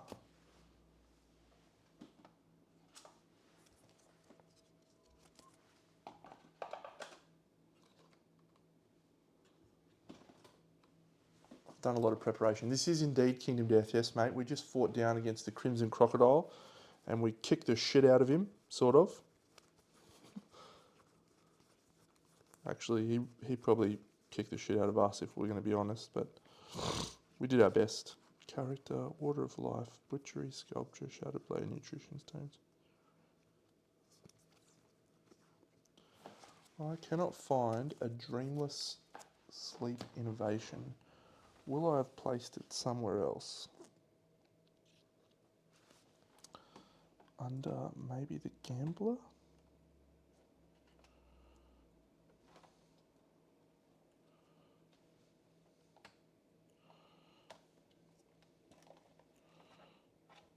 Look, I don't really need this because I can just look at this and it tells us what it does. Survival limits +1, encourage, silent dialect, action, fist pump. That's all they do, so I'll find them later. Dreamless language is the spark that sparks the creation of the innovation deck. The innovation deck, find the 6 cards with language consequence. They are Inner Lantern, Paint, Drums, Hovel, Symposium, and Ammonia. Here are our 6 starting cards. Shuffle these cards to form your settlement's innovation deck. And that is that. Done. Place that there. The settlement gathers around the giant guardian. Who did we nominate? Oh yeah, Molly. Molly gains 2 understanding. Boop, boop.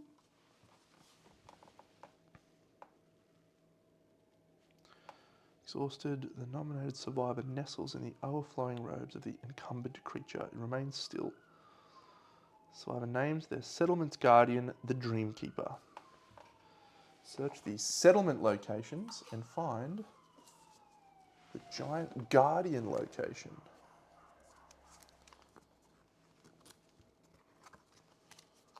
Ooh.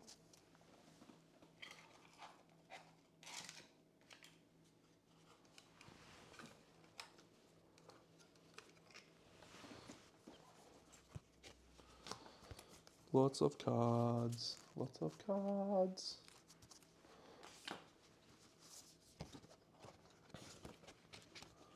Alright, we need that. And we need, what's it called? The Keeper of Dreams. Look at him. What a cool guy. The nominated survivor huddled.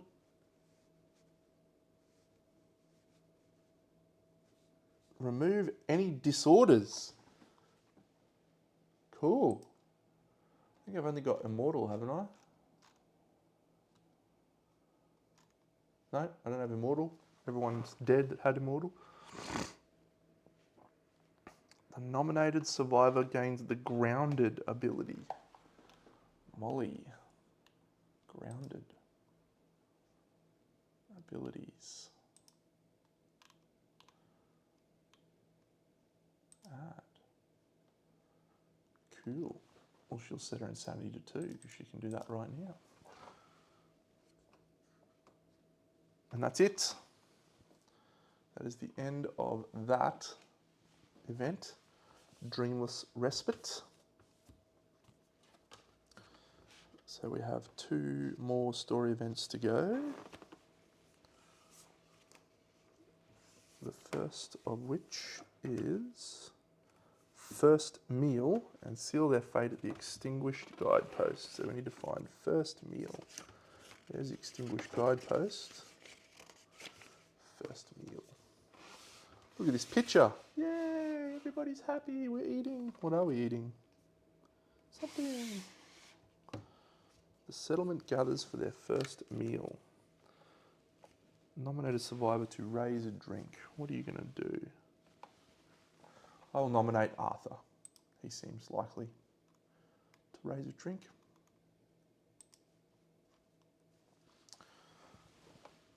A nominated survivor raises their hands to mark the settlement's unity with a sanguine sip. Communal consumption benefits the Ark survivors' collective cognition. Build the collective cognition reward step. Yeah, with lowest value on top. Cool. Collective cognition flourishes based on the variety. The survivors digest their feast, gain 1 collective cognition. Achieved facets of existence. This will be absolutely meaningless to the majority of people watching this video, but this is brand new and I'm very excited. Collective cognition 1. Facets of existence. Attain tier 1 philosophies.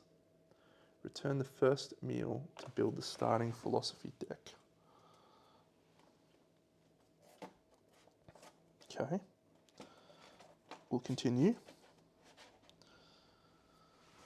The nominated survivor begins a discourse. Take 2 random tier 1 philosophy cards and the core philosophy starting philosophy. Initial tier 1. Shuffle the cards and place survivalism on top. Well, I've already prepared this. Or have I? No, I'm pretty sure I did prepare this. Where did I put them?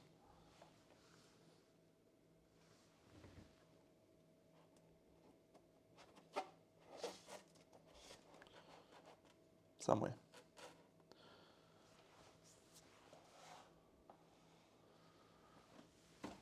Philosophies. Starting philosophies.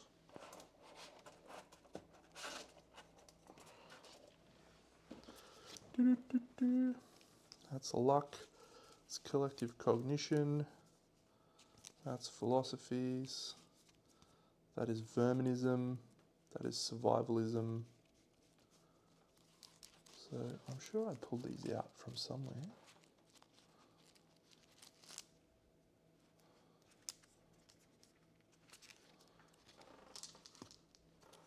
Anyway, this is this philosophy deck. This is also a new mechanic in the Gambler's Chest, which I've never seen before.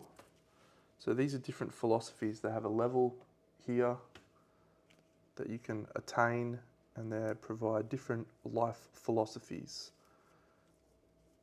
And so romanticism, Marrowism, homicidalism, survivalism, dreamism. So what do we start with? Core philosophy and dreamism, and then take 2 random tier 1 philosophies. So the lanternism, impermanism, facism, deadism. So we will shuffle these randomly, and we will take 2 of these randomly. 1, 2. These will go back into the philosophies deck. Fuck, this is so exciting.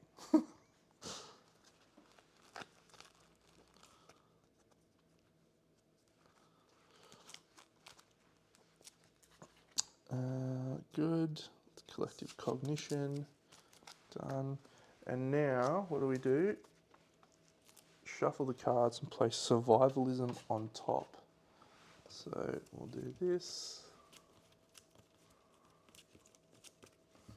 Survivalism on top. The survivors, yep.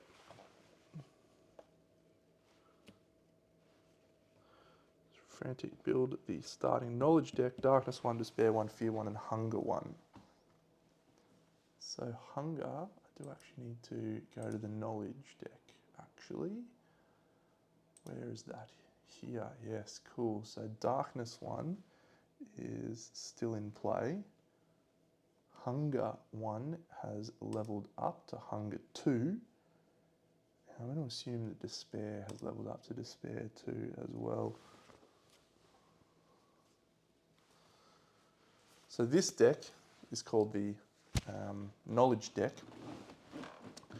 and knowledge is kind of like Fighting Arts, if you know anything about Kingdom Death, but in a different way.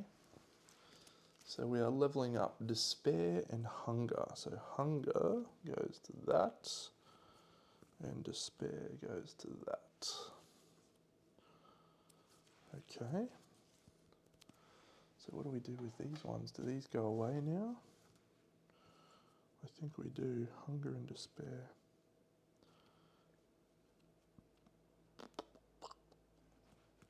I'm actually going to assume that we leveled up Fear too. I'll put those there, and I'll explain why later, if it matters. Don't think it matters. Fear 2. Okay. So build your starting knowledge deck. The nominated survivor gains a random knowledge from the deck. They focus and ponder the darkness. They gain Darkness 1. Arthur gains Darkness 1.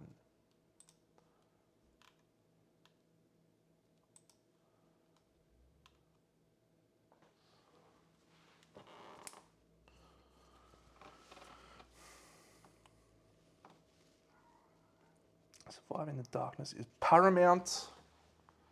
They gain 200 XP and adopt a philosophy.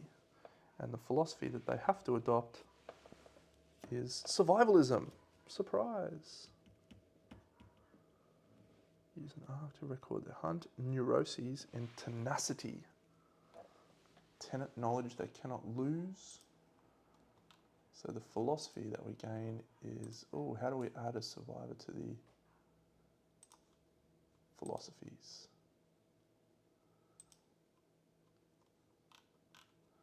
Survivalism, dreamism. I'm sure this is riveting stuff for the majority of people. What are the other two we got? Dreamism, impermanism, and facism. I'm learning all about this new stuff at the same time as you all.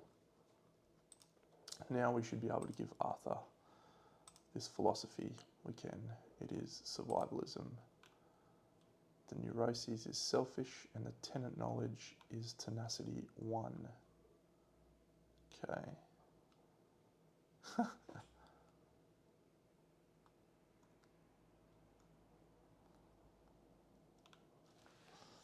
I'm going to read all about that. So that's our knowledge deck, and that's our thingy deck. Okay, I'll leave those two there. Here is a little booklet. So every single philosophy in the game has one of these little booklets, and these booklets, these booklets give you the philosophy of this survivor, and they basically track them through their lifetime as they progress in their philosophy. Each of the philosophies change up completely, like their core, the way that survivors approach upgrading and stuff. So they have a neuroses, which is selfish, and they have a tenet, which is their core knowledge. So the neuroses for survivalism is selfish. You can fail an encourage check, yes, which is fucking awful. And they have to use beat shield, which means they grab someone and make them get attacked. But they have tenacity, which is their tenet knowledge, which I need to find in survivalism's thing. Regalism, capitalism, Maoism, Lanternism, impermanism, gourmandism, dreamism, deadism, collectivism, championism, ambitionism.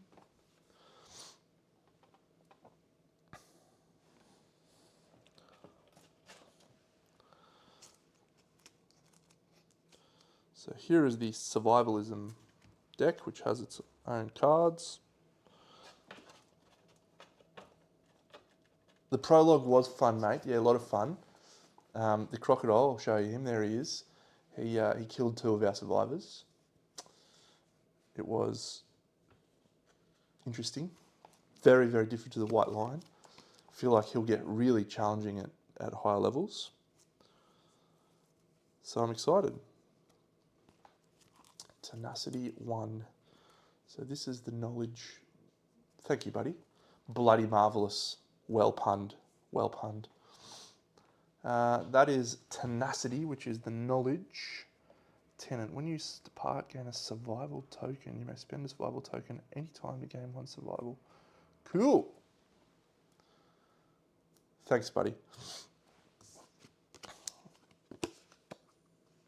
Very nice man, Midras. So does Tenacity go into our knowledge deck? Tenacity is a tenant knowledge. After recording, shuffle Tenacity into the knowledge deck. Cool. That's exciting. So that's our knowledge deck now. Nominated survivor reaches the first rank of survivalism. As their perception of the darkness is classified, turn to rank 1, read it aloud, and resolve the rules. Good.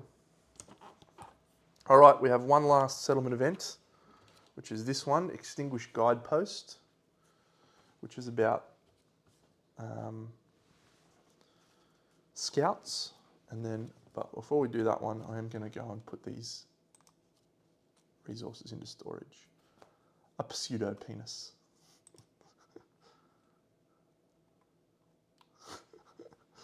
That's good stuff. Eye of Immortal. When you gain this, gain the phobophobia disorder. Well, we're going to give that to Sirius. So we would have gained this disorder. We'll find out what it does.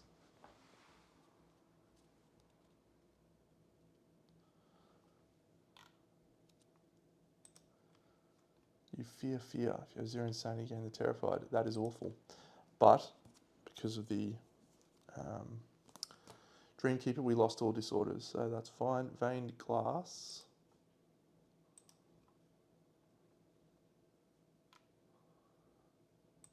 What's that one? Eye of Immortal.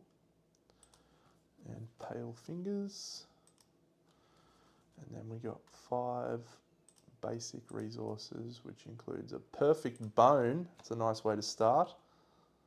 Monster bone, question marks, monster hide, and monster organ. It's a perfect spread. Basic resources, Crimson Croc resources. We will add this location, which is the Crimson Crockery, and we will also add the Dreamer to there.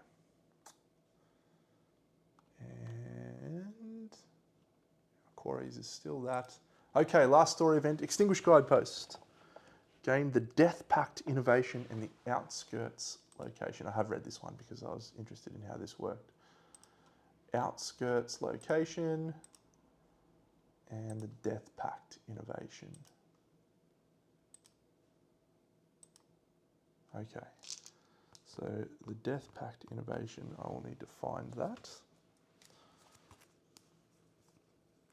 I have found it, there it is. And does it have any, no it doesn't.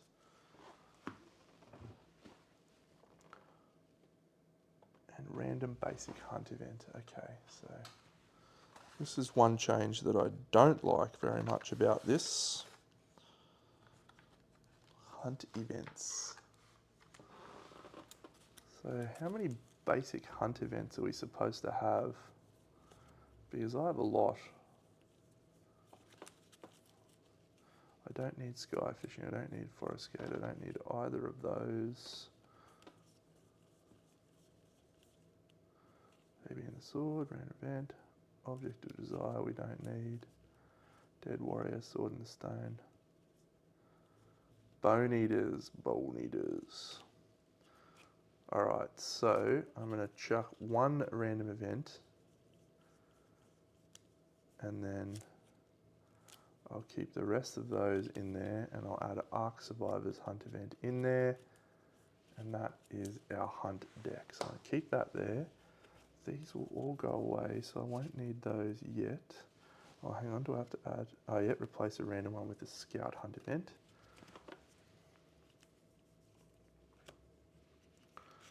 Okay, so we'll shuffle those soon. So these can go back in. I won't need these at all. But I will need these bone eaters soon. Look at them. Look at them. I painted them too. They're ready to go, the bone eaters. I'll grab them over. You can have a look at the bone eaters. Next on the painting table is the smog singers, who are the next encounter that come out. Here are the bone eaters.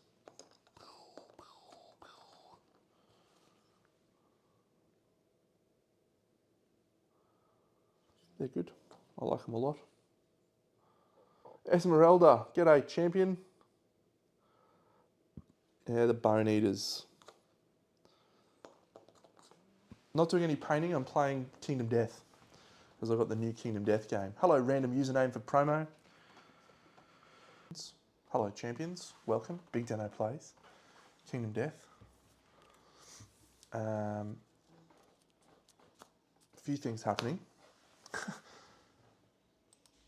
We're about to restart the campaign that I started the other day because I realised I made a pretty significant error in that there was two abilities that I didn't play in the first one. So let me show those now. Hello, Scarabost. Adrenal Adept, first of all.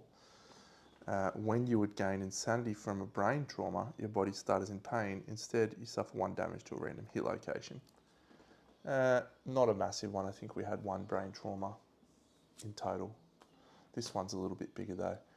Immortal Presence. When a survivor has 0 insanity, they gain the Terrified Survivor status card. The third one that I got wrong,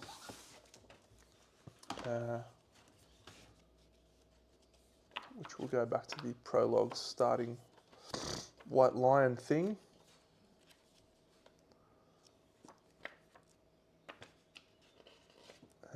Is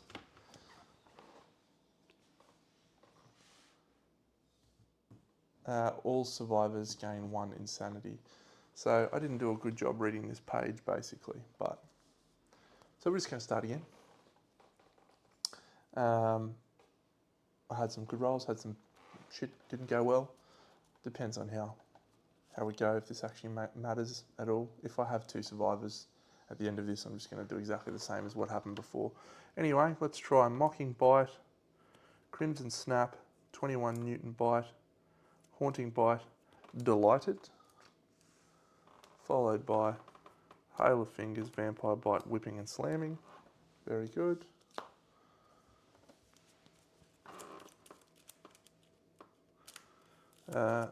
We have the Coagulated Hit deck.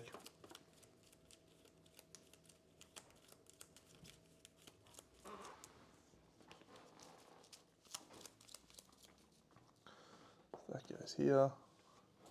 We find the 99 Finger Spine, which is this one. We shuffle this deck.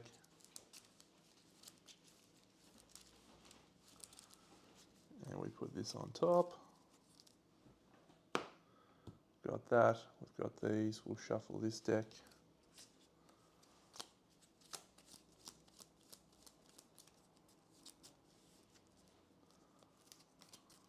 Done. Aside from that, I didn't get too much wrong. So I had this issue the other day. I kept dropping out, but everything on OBS is telling me that I haven't dropped any frames, and it's green in terms of how it's progressing. So it might be your side, champion. Okay, so I just reset everything. So let me just go through and make sure that I'm calling this one Hogsmeade instead, so I remember. G'day, Luke. How are you, mate? That's not done yet. I've done that. Don't have any of those. None of those is fine. None of those is fine. We've got our 4 survivors. Great. So we will depart, and then we'll manage the departing survivors, and everyone gains an insanity as per this here. We've all got a cloth, gear grid, and that should all be fine. Great. Oh, I did miss one other thing too. There's actually a Survivor Corpse terrain card. So I have to put that in as well. But anyway, there is the big guy. 5 spaces away. So who's the person we want to get damaged? When you gain damage, Minerva. You'll go here. You don't exist yet. You'll go here. You'll go here. You'll go here. I will check the terrain for Bloody Corpse. There's Blood Pool. And there's a Survivor Corpse. I've been absolutely frothing to play this game again ever since the other day. I'm absolutely jazzed for it. So the Survivor Corpse has to be set up at least 6 spaces from all other terrain. 1, 2, 3, 4, 5, 6. Perfect. And Blood Pool is there. Great. So I'm not going to explain the rules or anything like that again, but here's our friend. He's going really well. I wonder how I turn off that little square on the box. Yeah, Wheel of Time's next week. I'm excited. Are they just dropping 1 episode? Or are they doing 2, do you know? I hope they're doing 2. Has got absolutely panned by a lot of people, but I've enjoyed it very much, so. Okay. Over to Survivors. So this is the hit location deck. We know what's on top. This is this. We know this. Okay. We'll try again. So here's our first card. Haunting Bite. Nope, that's not right. We need to have a different one on top. What's supposed to be on top? 21,000 Newton Bite. There we go. I'll shuffle everything else.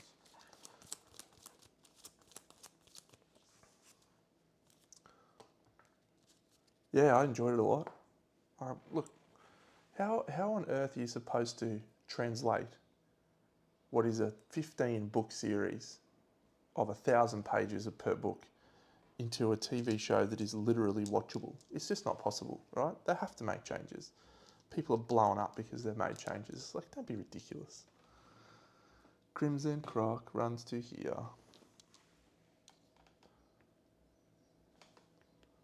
There he is. Nom, nom, nom, nom, nom, nom. It's a synchronic attack, which means it would attack everyone in that zone, but there's no one in that zone but her. And it's hitting on 2 on a 3+. So we have 2 hits. Find out where those hits go. 1 on the waist and another on the waist. I'm actually going to take one of those on the waist. And I'm going to dodge. Oops, not Cedric, it's Minerva. Take one. And then dodge the other one. Spending a survival. We are not terrified, we are not deaf. So that is all for that one. So, when you would gain insanity, when your survivor has 0 insanity, they gain a terrified status card. Okay, so everything is right from this point. So as soon as Minerva takes damage, she gains 1 progress. So she has taken 1 progress there. And she does not have to do anything else. Good. So it's our turn.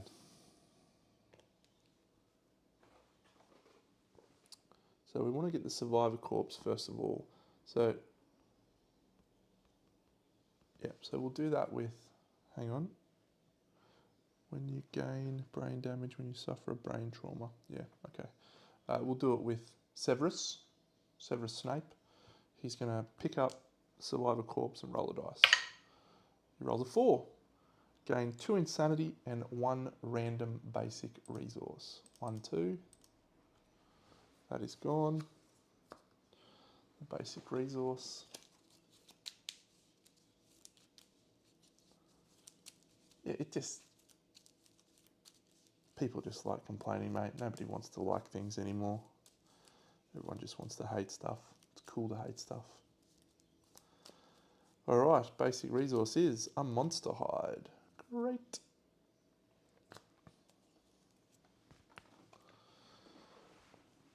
And then he'll move. 1, 2, 3, 4, 5. We will then do Cedric Diggory. Go Cedric. He's going to move behind. 1, 2, 3, 4, 5 to there. And he's going to stab with his founding stone. So there's not as many crit locations as there is against the lion. So I think for the moment we will just use founding stones. 6 is to hit. That's 1 hit. So the hit location, we know it to be this one. It is impervious.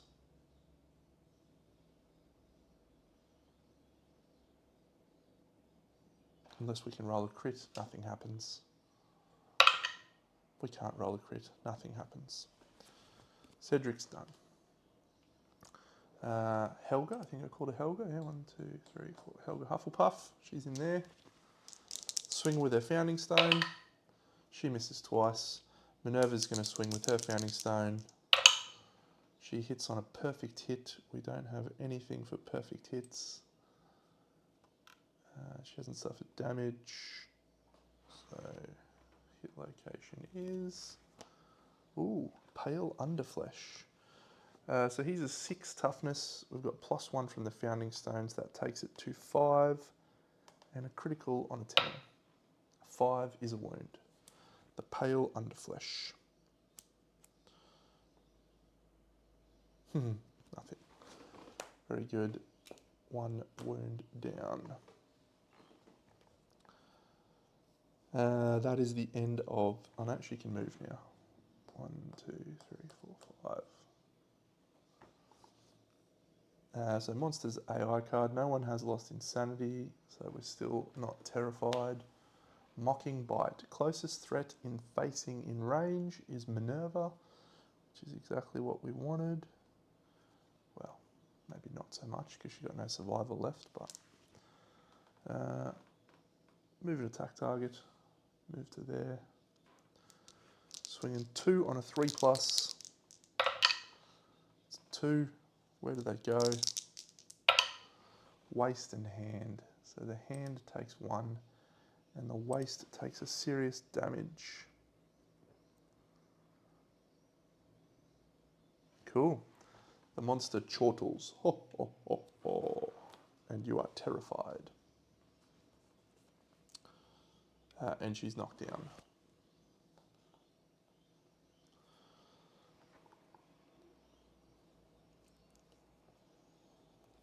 That is that. She has taken damage again. Now, I wonder if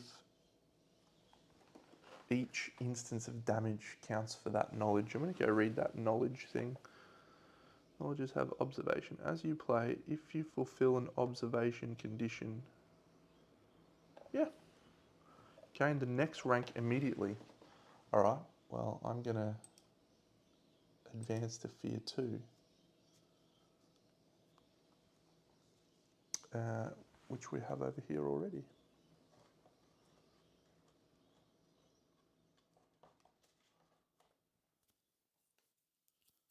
Cool. We don't have a survival, but it's okay. And that's him done. Our turn.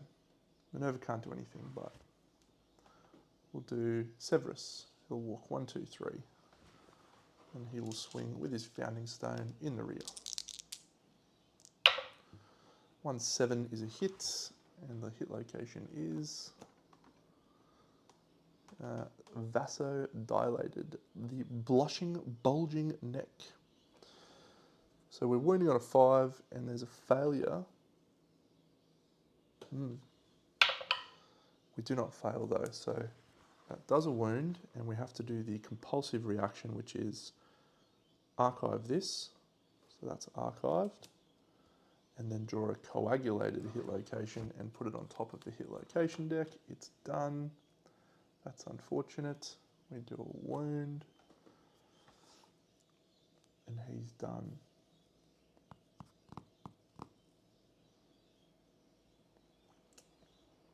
So we definitely can't do this wound because the coagulated hit location wants us to be in the front of the monster, and we cannot possibly do that.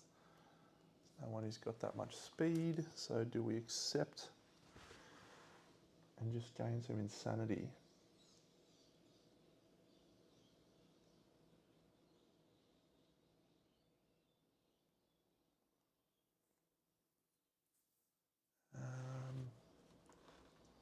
What's some of these other knowledge conditions? So Helga's going to get it irrespective. Cedric, when you suffer brain damage.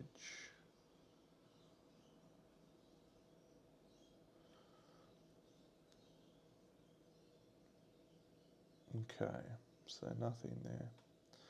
All right, I'm gonna just go and have a swing. So she's gonna move into the rear. She's gonna swing twice with her thing. This is automatically gonna fail. Oh, actually, I didn't know what the fail reaction says. Failure. The monster hisses, fingers drumming rapidly. Perform basic action, targeting the attacker. That's good to know. Helga, basic action is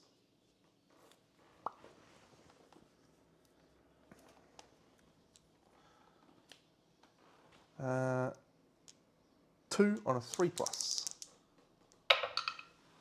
It's 2 hits. So this is our attack, so we can't spend survival. We are not terrified. Boot and body. She's knocked down.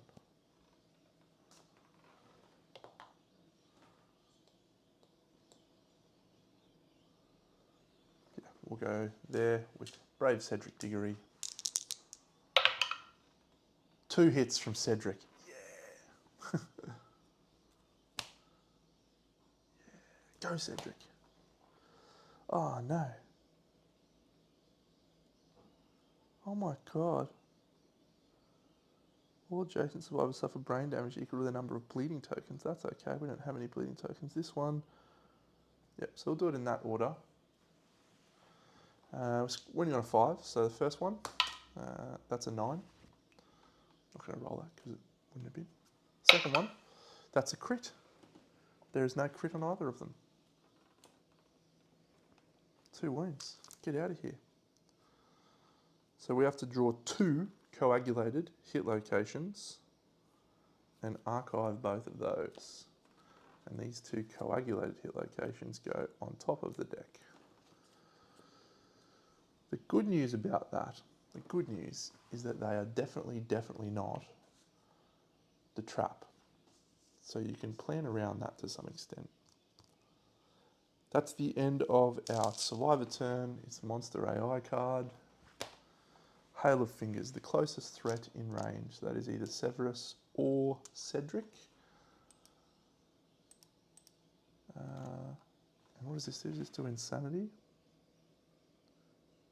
Oh, this is a...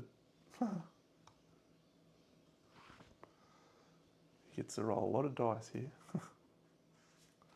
1, 2, 3, 4. So his speed goes to 5 on this attack. I think we'll put it on Cedric. So speed 5.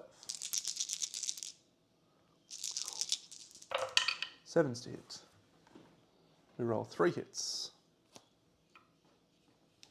We preferred you to roll shittier on that, Deno. 3 hits. Boot, hand, body. 1 damage each. Yes. That is it for the Hail of Fingers. It's our turn again, so everyone stands up. And we need to go to the right-hand side. Based on this, we need to be on the right-hand side there. So we'll go Minerva. Minerva. 2, 3, 4. Should roll there. Founding Stone. Hits once. Perfection. First Strike, unless you are wounded. Yep. Reflex. Gain Immortal.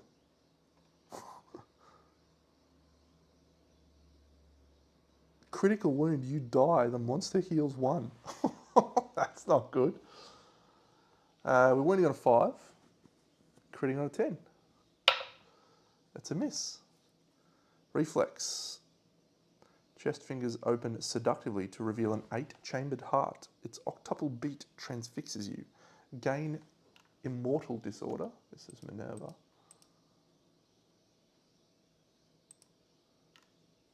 Good.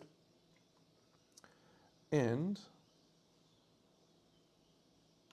perform basic action targeting the attacker. So the basic action is...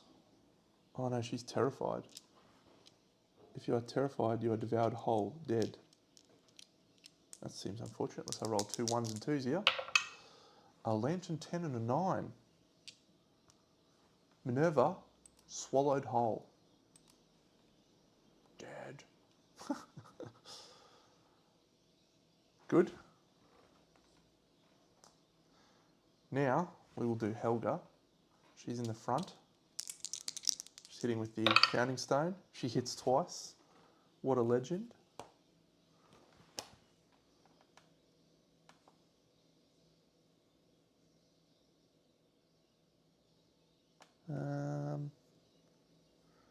We don't have to do that one first, so, but I think we will. 5. No, so that fails. Suffer the blind severe head injury. Helga, you're blind. Yeah, doing a little bit better. Helga, you're blind. Well done. The monster places you an empty site. Swap all your attribute tokens with the monster, and so on. So we have none. Okay, so that's gone. Now we do this one, and we're also on a 5. Another 2. The monster rolls without turning. Full move the monster to the left.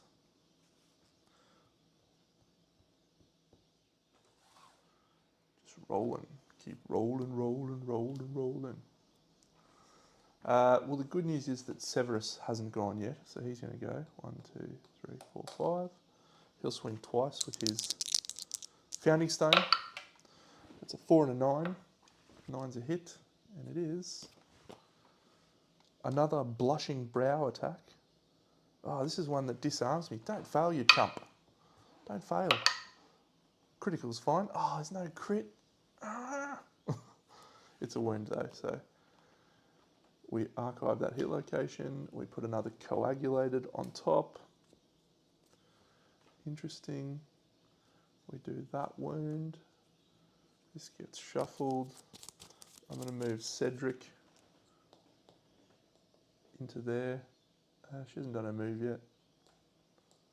She'll go to there. And Cedric's going to try and get some insanity from the blood pool. He rolls a 10 as well.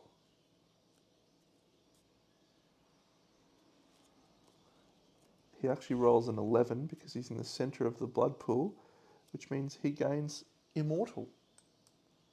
If only the real Cedric was immortal. My boy! They killed my boy! That's our turn. What's our next action? It is threat with the most tokens in range. There isn't one with the most tokens. I don't think we have any tokens yet. So he's just going to turn to the closest survivor, which is here. My card's in the way. Change to this view, Deno. Oh, that's even worse. Go back to that view. And it's 2 and a 3 plus. Severus, oh, 1 and a 9. That's excellent. Where does the 1 hit? Hits the body, so it's 2. It's 1 damage. We'll take 1 damage to the body.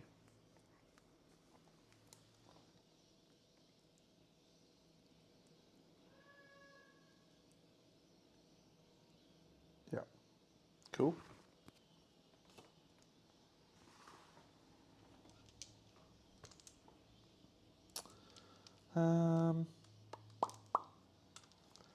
Our turn. We've got a hail of fingers. So we know that it has to be on the left. So we're going to move Severus 1, 2, 3, 4 to that position so that he can swing with the founding stone. He hits once on a 7, which is perfection. Gain +3 strength to wound this location. Outstanding. So he is strength. He's wounding on a 2+. I should not have said that, but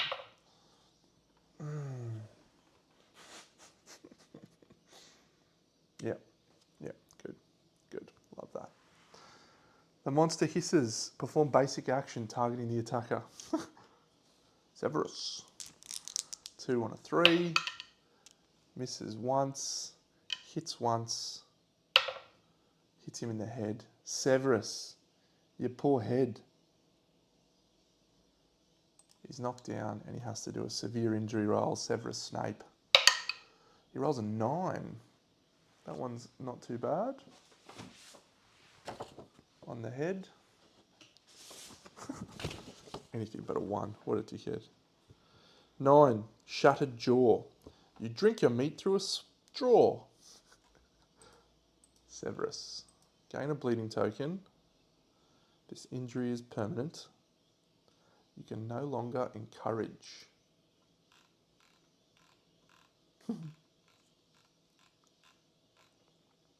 This is a severe injury, you idiot. Shattered jaw.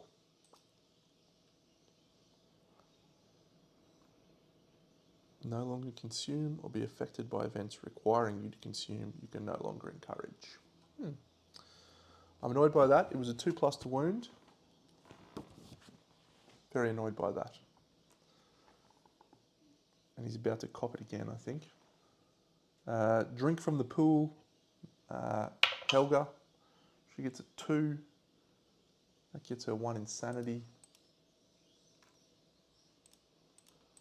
She'll move 1, 2, 3, 4, 5. Cedric. He'll drink from the pool. He's in the centre. So that is a 3. He gains 1 insanity. And he's going to move 1, 2, 3, 4, 5.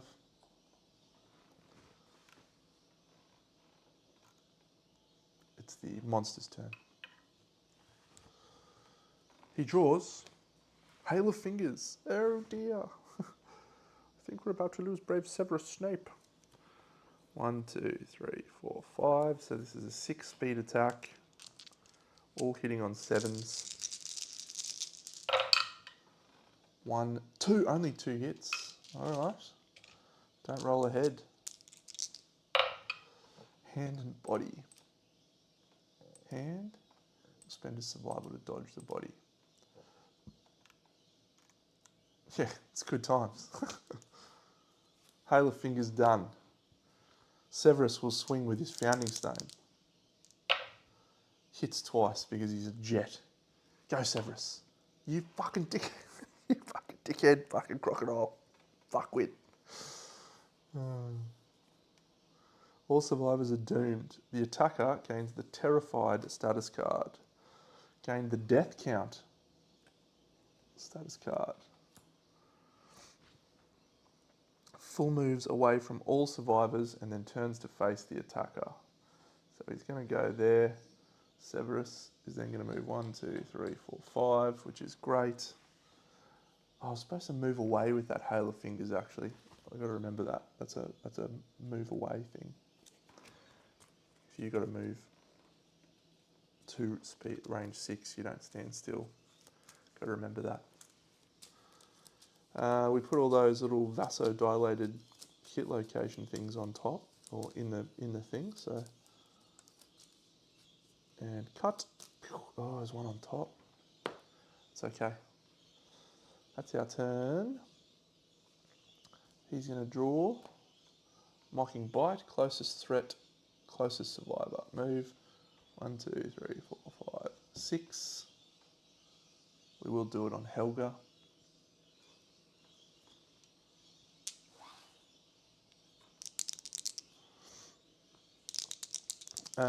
And the mocking bite is 2,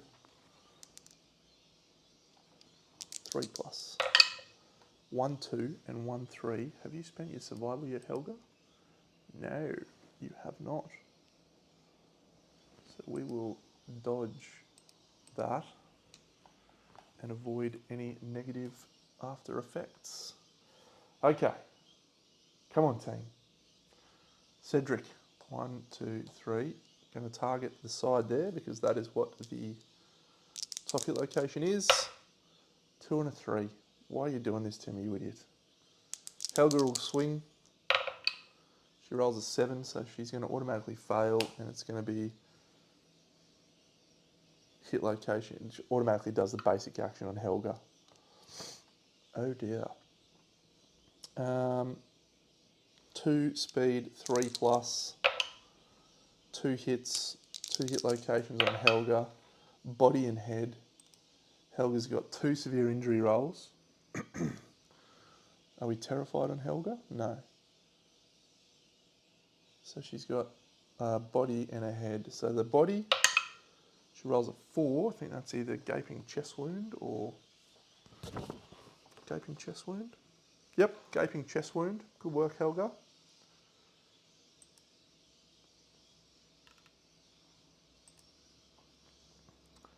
And then the head, 4, your head is exploded. Decapitation, you are dead. Helga, dead. Okay.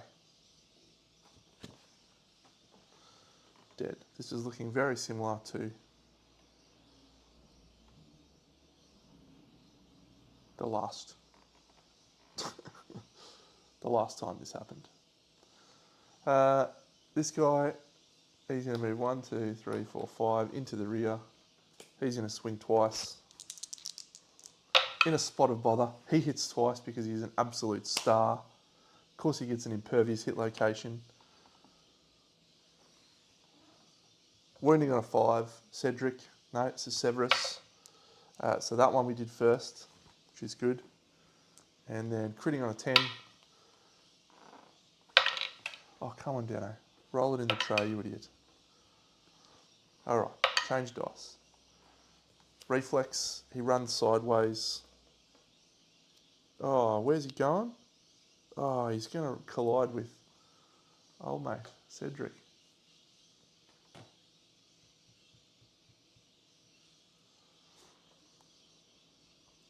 On collision, survivors suffer 2 damage.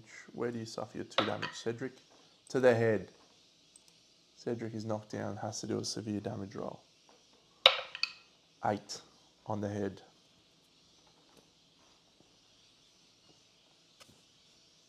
Concussion. Gain a random disorder and gain a bleeding token. What was that? Concussion. Gain a random disorder, gain 1 bleeding token. Yeah, we're in real trouble. We're in more trouble than the early settlers. Yeah. Yeah, you get the shit kicked out of you. Oh, Dano, what are you doing? Having a bad time. Dropping cards on the ground. Idiot.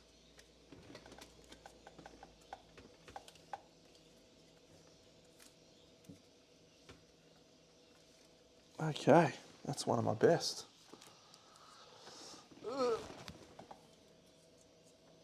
Good.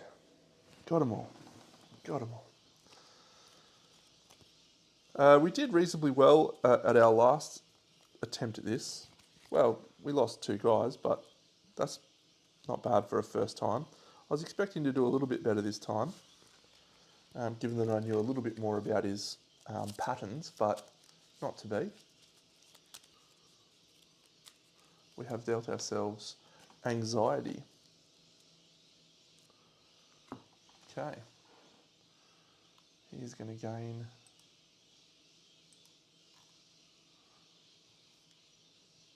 quite a lot of negative things from that.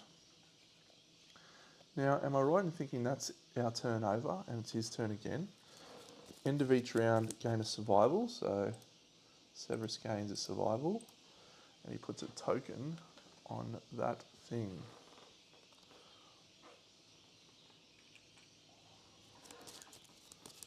Don't shoot me with the hail of fingers.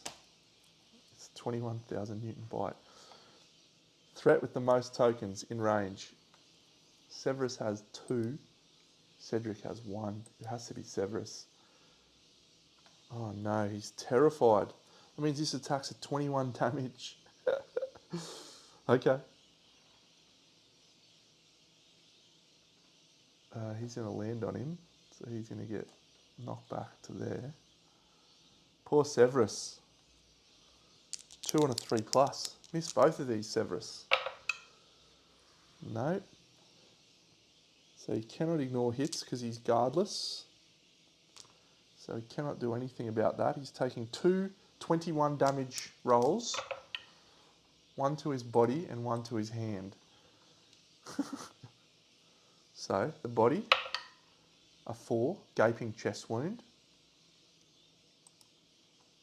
Good.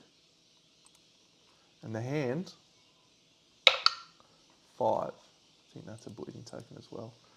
Gaping chest wound. The hand,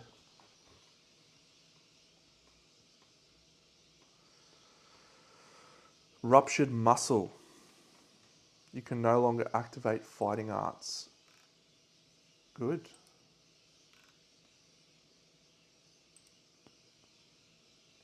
Doesn't say anything about activating knowledge. That's good. Okay. That's him done. We get to stand up now with Severus. Oh no, he just got knocked down then. So he's knocked down now. We get to stand up with this guy. He'll go to the front and he's going to swing with his founding stone. He misses twice. The monster goes. I think we're in trouble. Hail of fingers. He moves backwards 6. He shoots us with, was it 6 dice? 7 dice? 2, 3, 4, 5. 6 dice. Hitting on 7s. Cedric! 2 hits. Cedric takes a hit in the hand and a hit in the body. He could dodge either of those, but he's not going to because both of them knock him down. But he doesn't, it's only 1 damage. So he's knocked down. Good. It's now our turn. Severus stands up. 1, 2, 3, 4, 5. He'll move to there. Oh, he can't get to the spot. He's going to move away. 1, 2, 3, 4. And he's going to clear his terrified survivor status. Yeah. So he archives that. And it's going tremendous. It's the end of the round, so he gets another token on death count, which would gain him another survival. Unfortunately, not good. Crocodile. Whoop. Mocking bite. Closest threat in facing in range. There isn't one, so he just goes after Cedric because he's the closest survivor. 2 on a 3+. He hits twice. Can't waste. Boot. And we will dodge the hand with a survival. Cedric then gains the terrified status card from that. And then Cedric stands up. All right, Cedric, it's your turn, mate. You can do it. Swing twice. He hits once. He's in the front. He can get this. It's a +3 to wound this location. Last time I said anything but a 1, I rolled a 1, so I'm going to say it again. It's a 2. It's enough, though. Oh, the sparkling snout. We do 1 wound. Good work, Cedric. All right, Severus. No, we'll go to the front. Come on, Severus. Give me 2 swings, my man. 2 2s. You suck, Severus. End of the round, he gets another one. If there are 5 tokens on the card, it's game over for Severus. What do we get? Mocking bite. Closest threat in facing in range. We'll make it Severus. Double ones. Get out of here. Get out of here. 1, 2, 3, 4. Yep, Severus will swing twice with his Founding Stone. He hits once. He gets this. He needs a 6 now because he is -1 strength. He rolls a 2. Failure reaction. The monster's lower jaw drops. Turn the monster to face the attacker and move 3 spaces back. The attacker suffers the flea brain trauma.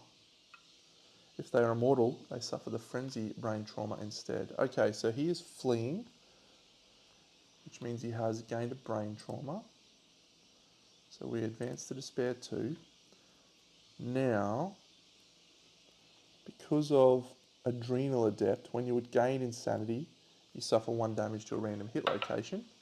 He suffers 1 random damage to the head, which is a 5.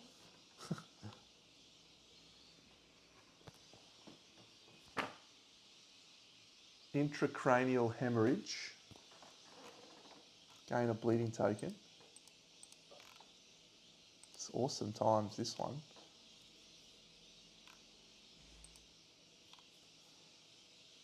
And you move towards the closest table edge. 1, 2, 3, 4, 5.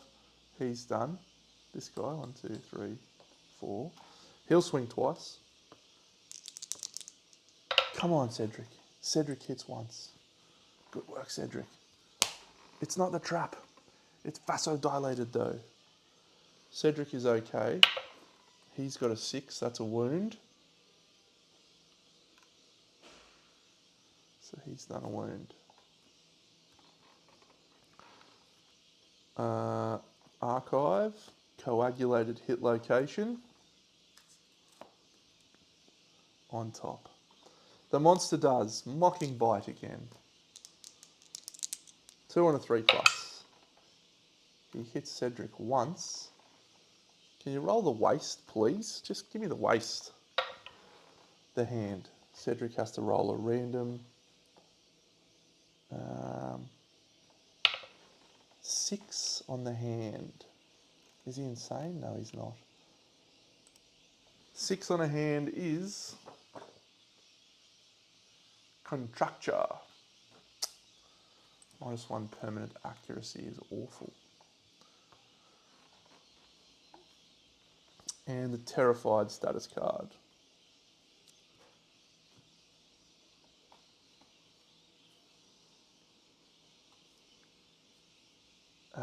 We've got 1 turn to kill him because Severus is about to die.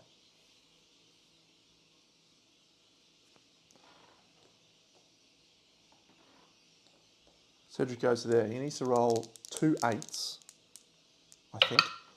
He rolls 1 8. +3 strength to wound this location, so he's anything but. He wounds.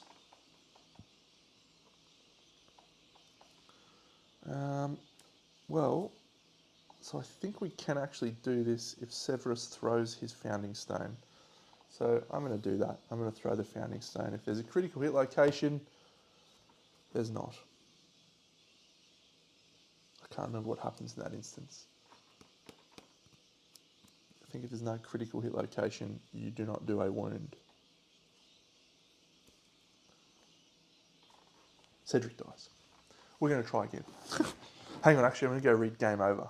Game Over. This will be my 10th failure, I think. Or 10th Game Over. So I'm just going to read that. Good stuff. Very good stuff. We'll try that again, I think.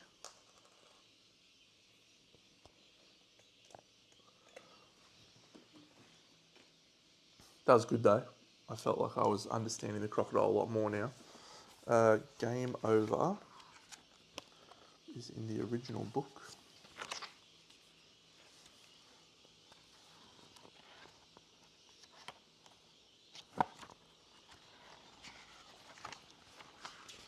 And I think we get a good benefit out of it actually. Mineral gathering, lantern research, King's Curse, King's Step, HIGFGH.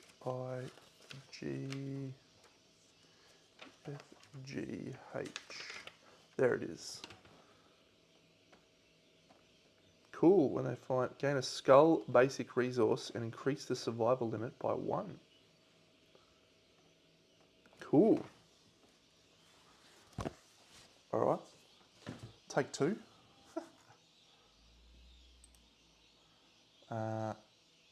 So I'm actually just gonna undead both of these guys. You're alive. You're alive.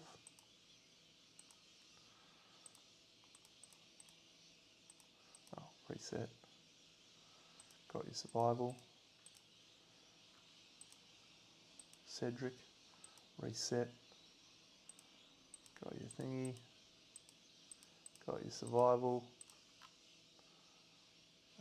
Boom, boom, boom.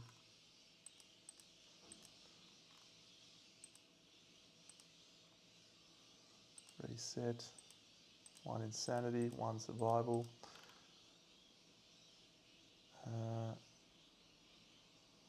Not blind, not gaping chest wound.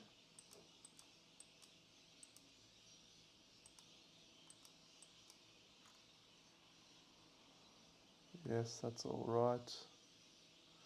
She's actually still only got fear 1. Severus, he's having a great time.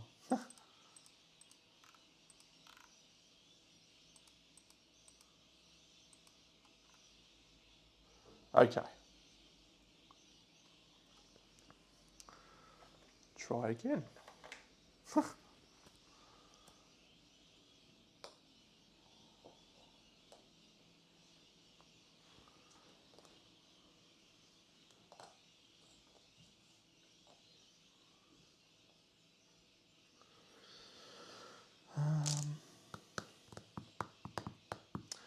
Yeah.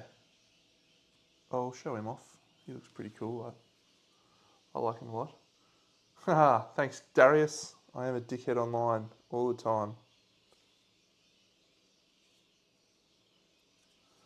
He's cool. I finished all my bone eaters as well. I wonder if this camera angle works okay. Yeah, it's me bone eaters. And it's got me smog singers done. Little guys. Thanks, bud.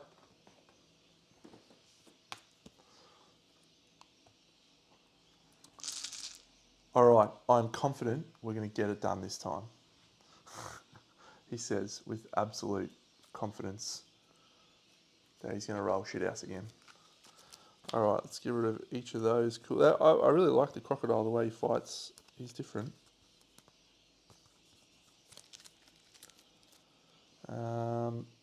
Cool.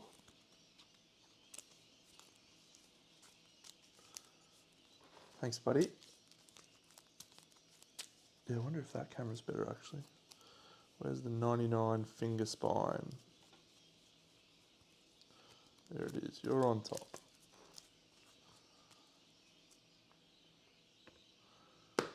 You're there. 21 Newton bytes on top of that. We know that's there. And we'll just shuffle these bad boys. Yeah, here, I'll flip over to this angle. You might be able to see the dudes a little bit better.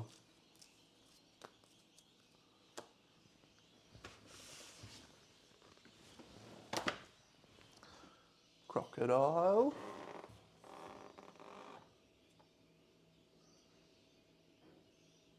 Yeah, so in the picture, in the artwork, he's like pale, but he's also called the Crimson Crocodile because he's actually made of glass. He's see-through, so and you get little bits of glass from him. So that's the crocodile.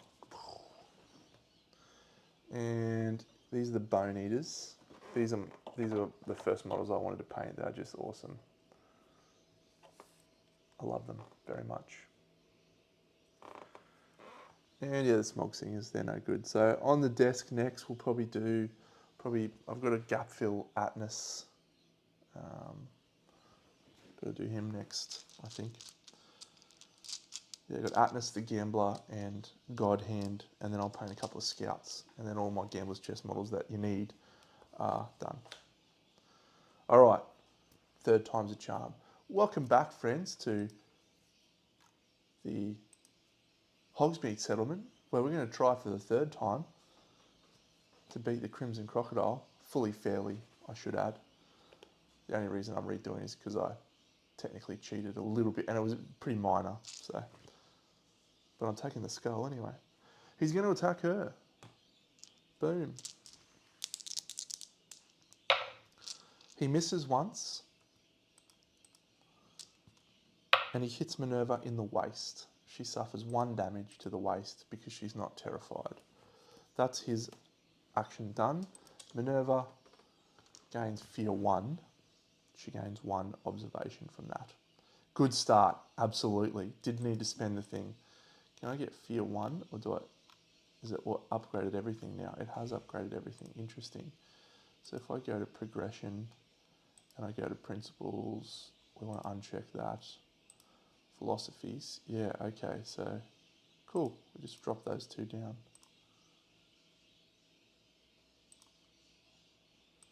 By the way, guys, Scribe, what an app. This guy's a fucking rock star. Get it done. She suffered 1 damage. Our turn. First thing we're going to do, Severus is going to pick up a basic resource and gain 2 insanity.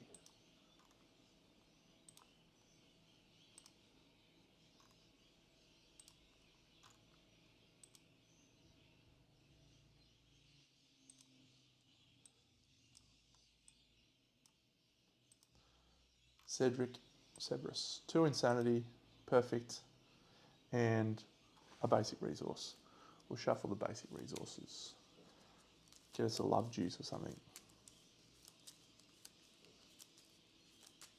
And we get a monster bone. Okay. Next.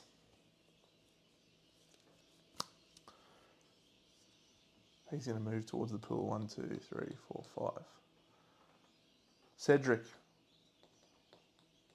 Into the rear.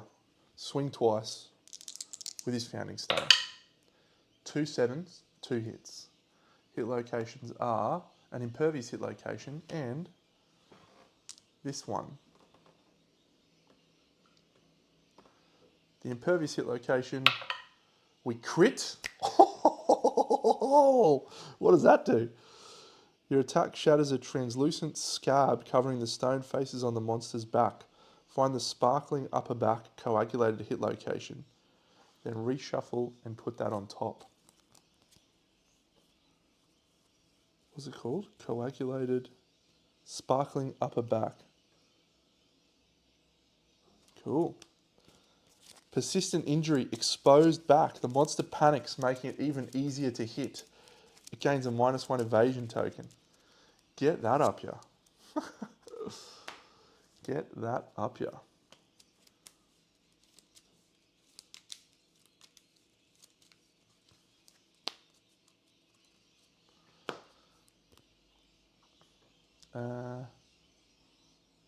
Do I have to archive that card? No, it's a persistent injury. Nice. And now we'll try to wound this one. -1 evasion token. That's a 4. We fail. Do we fail? We fail. Where's my evasion tokens? Here.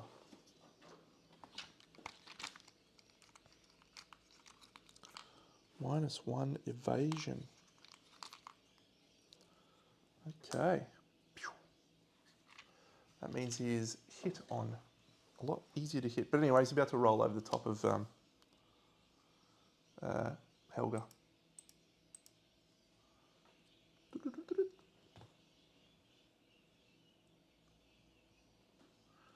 Helga suffers 2 damage to the head. All right. Helga rolls on the severe injury chart, and Helga rolls a 9,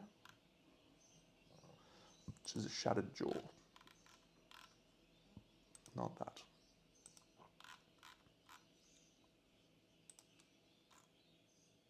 for a bleeding token. Oh, what's systemic pressure? Subtract your systemic pressure rolls. So she's actually rolled an 8 with that 9 on her head. An 8 is a concussion. Your brain is scrambled like an egg. Gain a random disorder and a bleeding token. Okay. The random disorder that Helga Hufflepuff, it's typical Hufflepuff bullshit, right? They get a disorder, they're just lunatics. Indecision. Okay. There is a lot worse ones that you can get.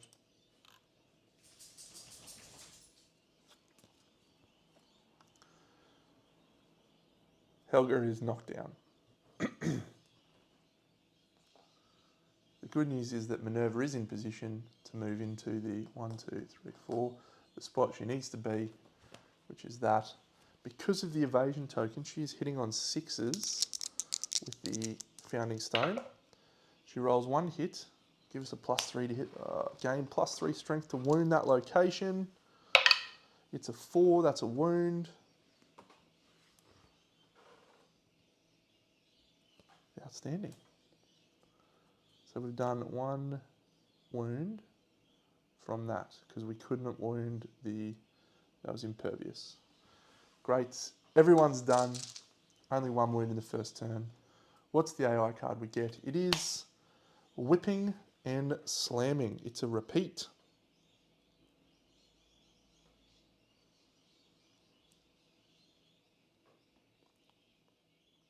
This is awesome.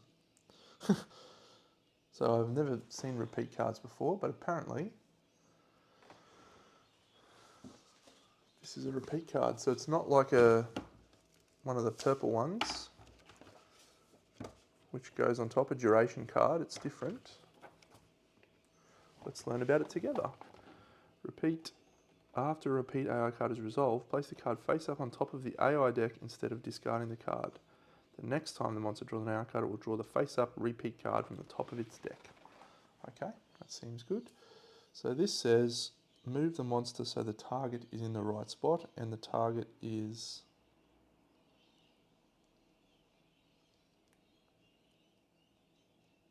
target the closest survivor. This is awesome. So he is going to spin and face like that. And then he's going to synchronic attack, which is he attacks everyone around him, which is fortunately no one. And it's bleed 1 and knock back 5 if this hits. Place a token on this card and on the survivor. So I don't know what the token on the survivor's for, maybe just a token, so there's a marking thing on it. Just put a token of any kind. On Minerva. So we want Minerva to get damage, so this is good. It's 2 dice on a 3+, 1 damage. 1 hits. What hit location does it hit? It hits her in the hands. She gains a bleeding token.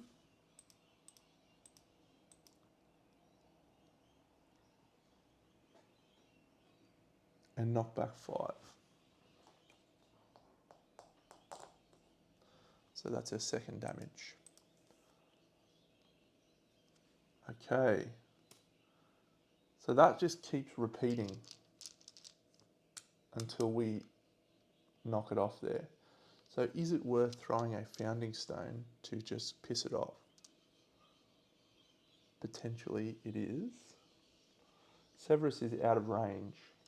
So maybe we just fling a Founding Stone with Severus and get rid of it. Because it's real bad otherwise.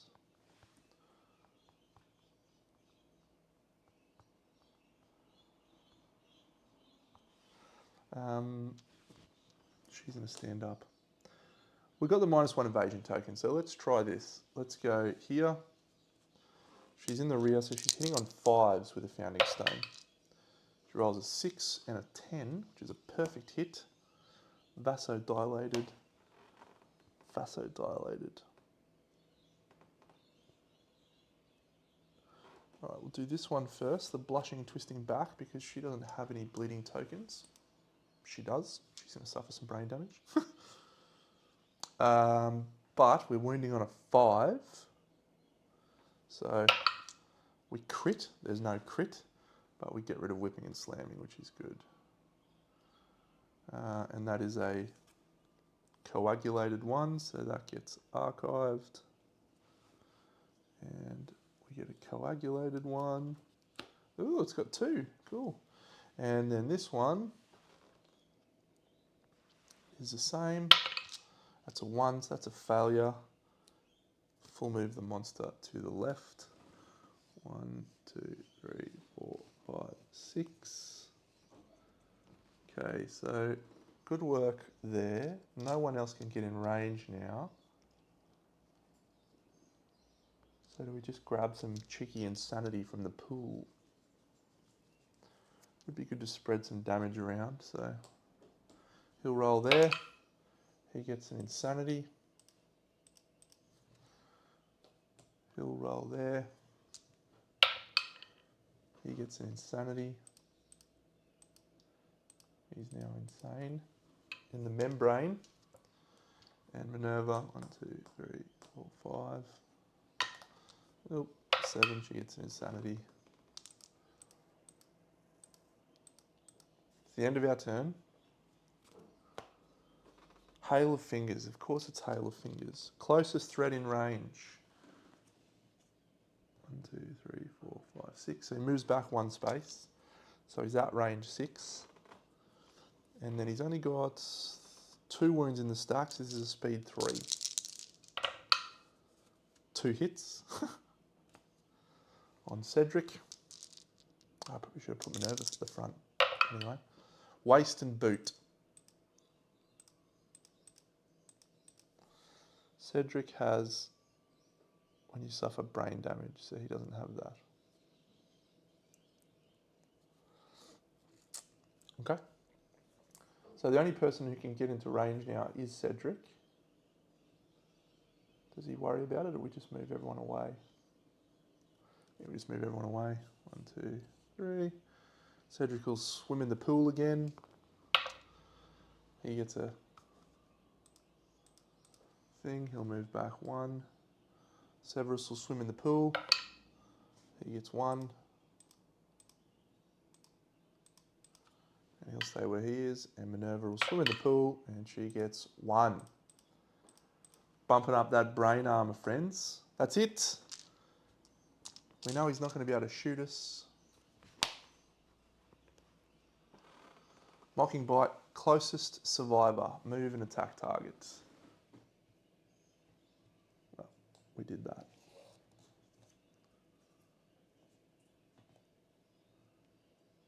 Nothing. Get out of here, guy. Okay. So it has to be one of the front 2 spots from that attack. From that location. So we will go Cedric to there. And he'll swing. He's hitting on 6s because of the -1 evasion token. He rolls a 5 and a 2. Severus will go to there. He will also swing. Hitting on 6s. He hits once, which is perfect.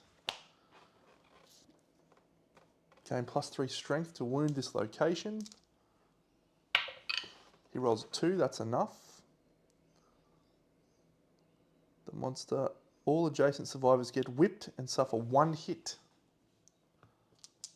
So on Cedric, he suffers 1 on the body. And Severus suffers 1 on the body.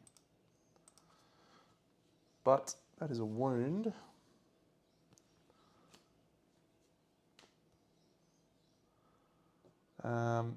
Minerva, 1, 2, 3, 4. She shall go to there. She'll swing 6s. 1 hit. And it is another vasodilated location. But she's going to roll a 9, which is a wound. That gets archived. We get another coagulated one. That's on top of that. That goes there. No one can get into that position right now, so she's just going to walk into there and drink from the blood pool. She gains an insanity. You're crazy. That's it. Vampire Bite, the last threat to attack in range. It's Minerva. She's going to get a damage thing. So he's going to turn to face Minerva.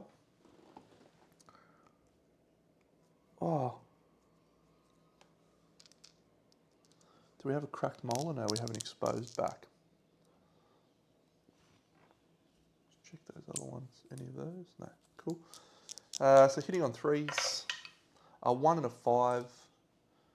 Where does that hit location? It hits on the waist, Minerva, for 2 damage. Do we take that? Immortal and anemic, or do we dodge it?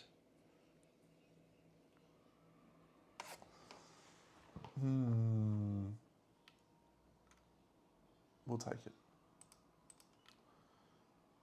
So we get fear 2. She's knocked down. She has immortal. No. And she is anemic.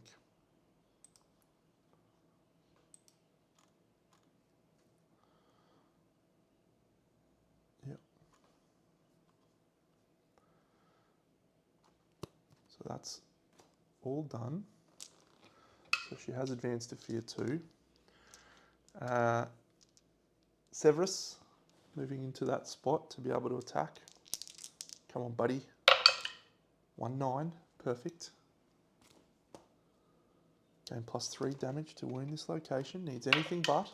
It's a 9. That's a wound. It's going okay.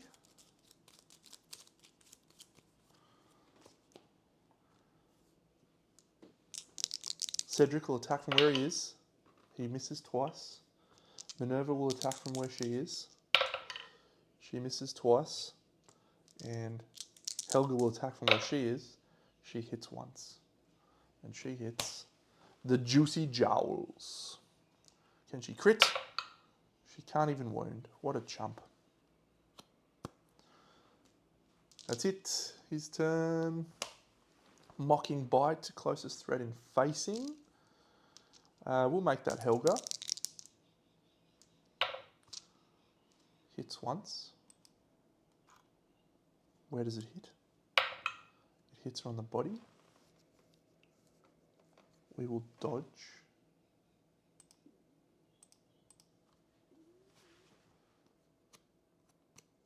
So we have no Terrifieds in play. We have gotten off our Fear 2 on her.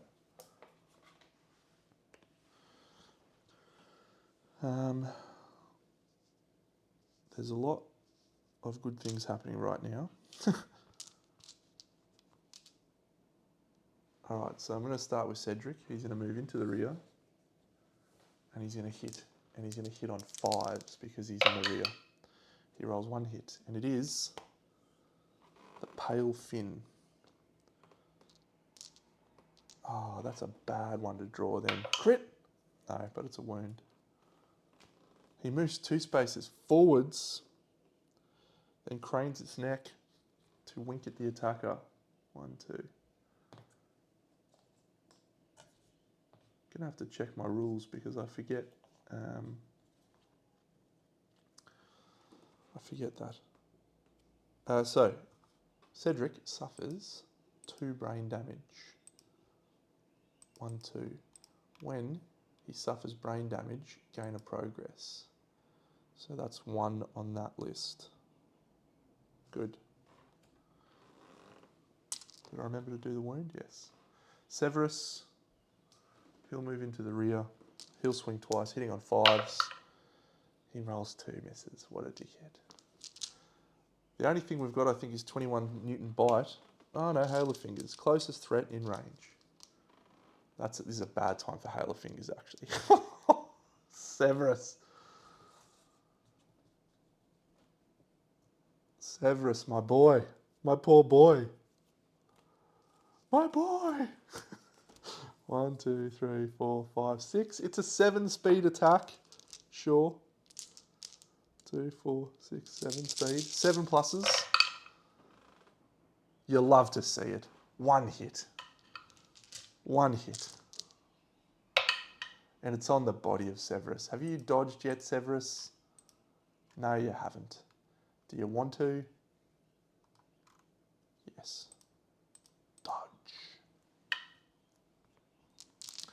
Everyone stands up. Severus will go. He'll swing twice with his founding stone. He hits neither time. Minerva will go. She hits once and she gets the salted snout. She needs a crit here. She rolls a 1. Fuck. Moves to the left. 6 spaces. 1, 2, 3, 4, 5, 6.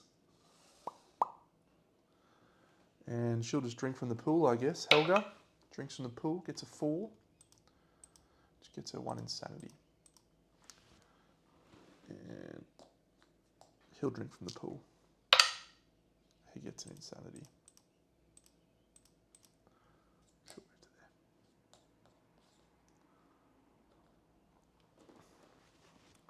Closest. Yes. Okay. Does he roll Hail of Fingers again and shoot someone else a bajillion times? I know which one's which, so I'm just going to roll 1, 2, 3, 4, 5 is the left card. It's Hail of Fingers. No, it's not. Mocking Bite. Awesome. It's Helga. He goes to there. Swings twice. Helga gets hit twice. He bites her in the body and the foot. Body and foot. It's 1 damage. She gains the Terrified status card. Can we get it done? That -1 evasion token has made a fair amount of difference. Helga will swing. Woo. She hits once, and she hits it on the Blushing Hip Wrinkles. She wounds, which is a compulsive wound reaction. And we put another thing on top. That's gone. It's the right spot. 1, 2, 3, 4. Minerva will go there. She doesn't hit at all. Oh.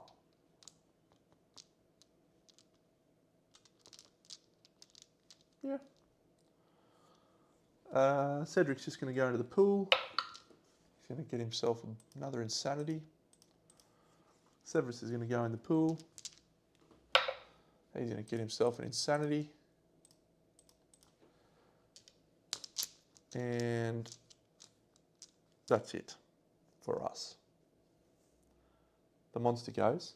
He just repeats Mocking Bite now. So he's going to attack Helga.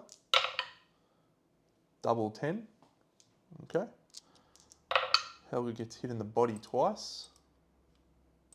So she is going to roll a severe injury roll. It's a 9, which goes down to an 8.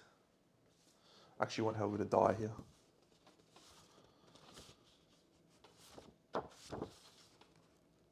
Concussion. No, body 8. Broken rib. Yep. We're going to let her die. That's it. It's our turn. Do we want to do this Mocking Bite? Yeah. Minerva will try and stab him. She hits once. Perfect. She gains +3 strength to wound this location. Oh my god, why would you roll a 1? You dickhead. Targeting her with a basic action. Misses twice. Mocking Bite again. Oh, it has to be Minerva now. Oh, that's so annoying. Oh no, she gets to move. 1, 2. Yep, and then she'll go there. Yeah. Do I want more insanity? Yeah, we'll get more insanity. He gets 1 insanity. Severus gets 1.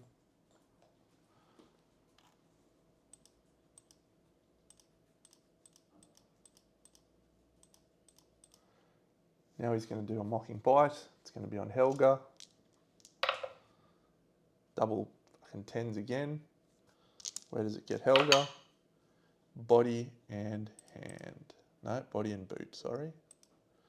Body and boot. So she's going to have a severe injury roll on the body. It's a 10, which goes down to a 9. But she gains a bleeding token.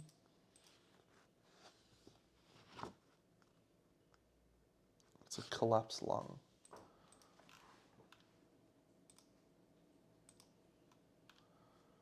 Gain a -1 movement token. It's our turn.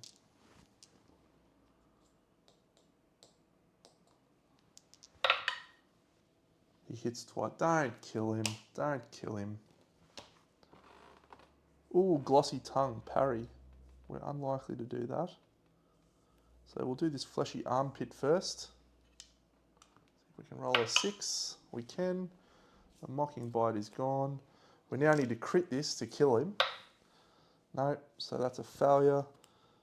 The monster turns to face you and deftly swats you away. Swats your weapon away. You are disarmed and extremely impressed. Gain a survival and an insanity. Okay.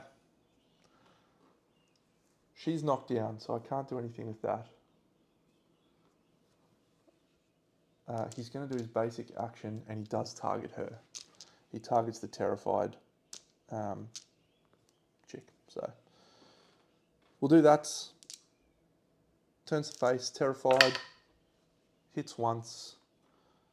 Where does it hit? Doesn't matter because she is dead. Dead. Dead. So now we get the principal death, which is great. And she's gone. It is our turn. We should be able to do this now. 1, 2, 3, 4. Hitting on 6s. 1 hit. Anything over a 5. It's a 1. Severus. 1 hit. It's a super dense. Come on. 7. Boom. Dead. Boom.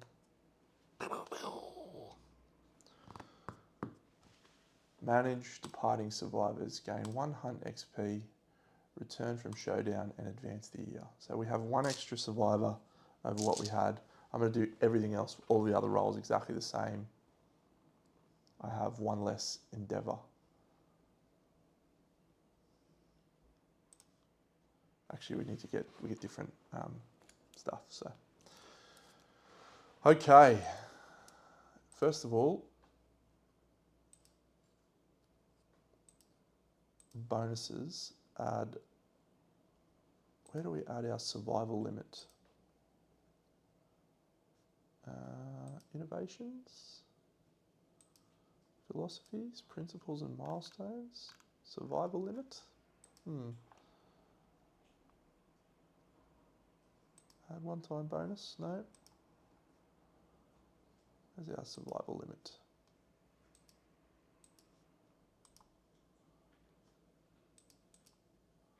It's 2.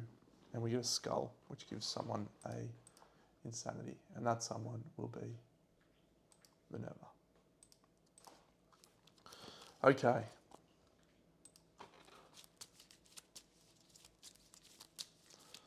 For Crimson Crocodile resources, we get a Crimson Fin, a Crimson Bone, Pale Flesh, Pale Fingers. Okay. For our basic resources, we get a skull. Let's take that out.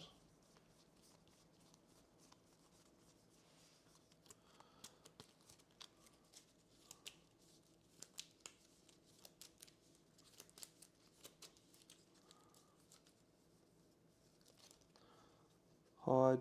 Oh, perfect hide. Double question marks. Okay.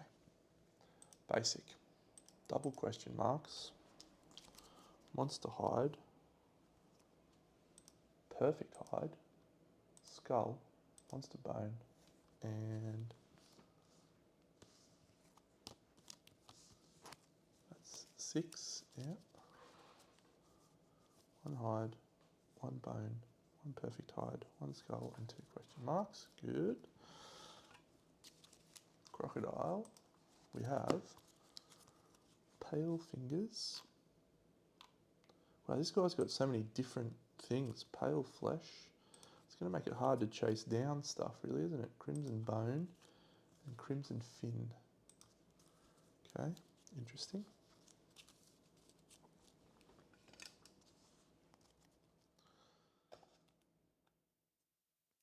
Let's just double check that we got everything. 4 basic resources, gain the crimson crockery location.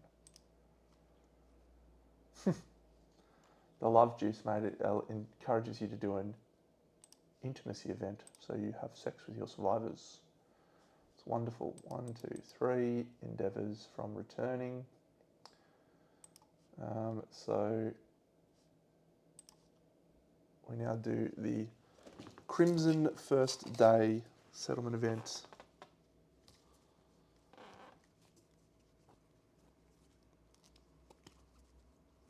Which is one where you just roll a dice and we roll a 9, so we get 10 unnamed survivors. I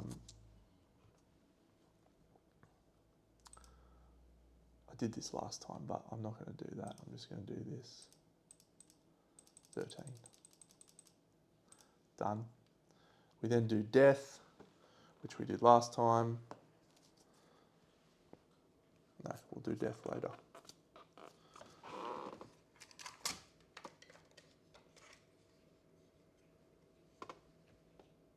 First meal, dreamless respite.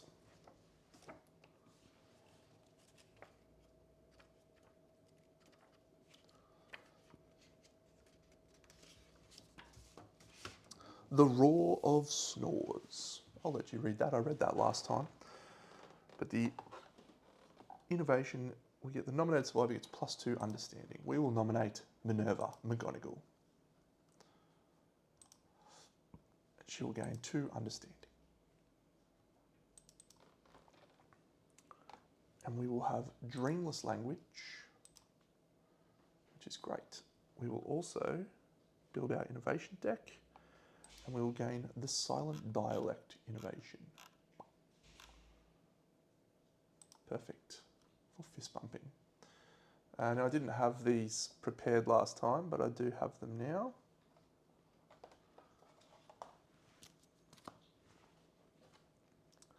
Settlements, innovations. So let me show them off. We have silent dialect. So we gain the fist bump survival action. And we have dreamless language, which gives us a survival limit of +1. We also have a bonus survival limit because of our starting thing. Ammonia drums, hovel, inner lantern, symposium paint, ammonia. I guess I'm doing it all again. The settlement gathers around the giant guardian. The nominated survivor. Again, the keeper of dreams. And we remove any disorders. Unfortunately, that means Minerva loses immortal. Sorry. Yes, she does. And we gain the keeper of dreams location, which gives us that. Good. The nominated survivor gains the grounded ability. Minerva, you now have grounded.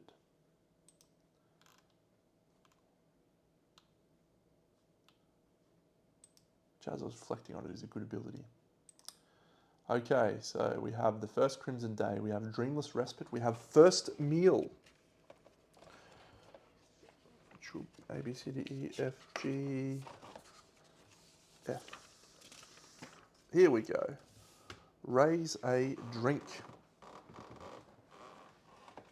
Include, let's gain 1 collective cognition, and we gain our collective cognition card. Number 1. which looks like this. Facets of existence. 1. And then we build our philosophy deck. I did this all the other night, so I'm probably might cut together some footage. That looks stupid though, because I'm wearing a different shirt. So we nominate a survivor. This will be Cedric. He's going to raise a drink.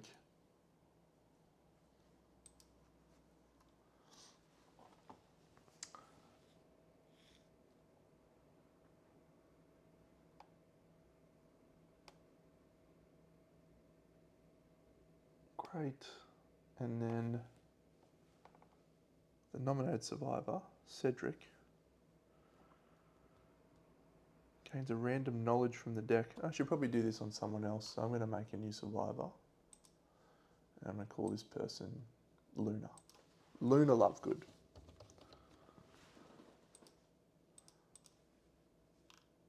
So we're going to do Luna. She gains a random knowledge from our knowledge deck. So our knowledge deck currently contains Fear, which is at level 2, Darkness, which is at level 1, Despair, which is at level 1, and Hunger, which is at level 1, because she did not make it to the Aftermath. So Luna gains Despair.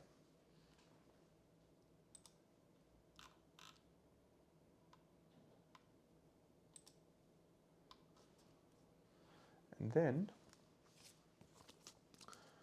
Luna gains 2 Hunter XP, and she will adopt a philosophy. And the philosophy that she will adopt is survivalism. So she gets tenacity, and that is good. This is all starting to make a little bit more sense to me now, friends. So that's a good thing, I guess.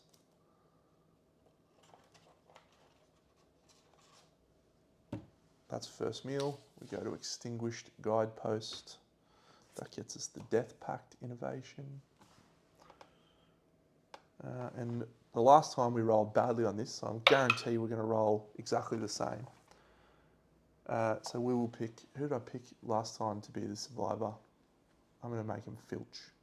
I'm going to make it Argus Filch. You chump. No, we're going to make it Regulus. Regulus. Male. Create. Regulus, you have been given the dubious honour of wielding a Scout Pack. And what do you gain? 1 accuracy and 1 evasion. You suck, Regulus. It's like you're carrying a locket of some description, maybe.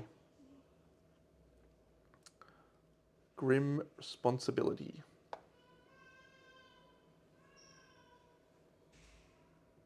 Great. Great work, and that is all. So that's it. We then do our death principle.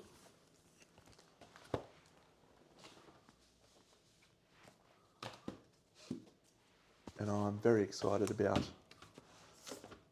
how well we're travelling here. Principle death. Principle death. Great artwork right here, friends. Look at that. Just chowing down on some human flesh. I think we rolled this last time. I'm going to take it either way. +1 luck for a survivor. Cedric. And we have Graves.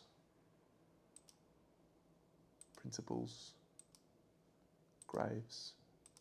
Cedric. +1 luck. Good on you, Cedric.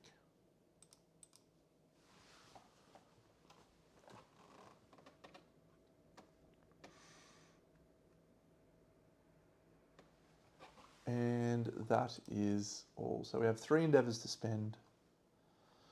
And last time I went for an innovate and I was reflecting on it, and I think that might be a mistake. Given how much harder the Crimson Crocodile looks to be than the White Lion, I think we may be better off just going heavy on gear. So we'll make the skinnery and we'll make the bonesmith. Actually, we might just make the skinnery and the organ grinder actually. And then we'll think about if we want to make the bonesmith, skinnery and organ grinder.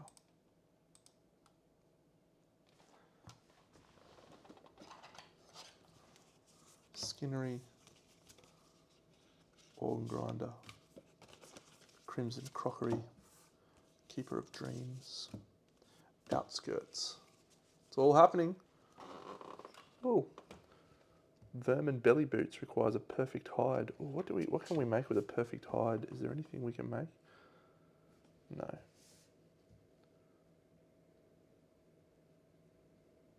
Other than that, vermin belly boots.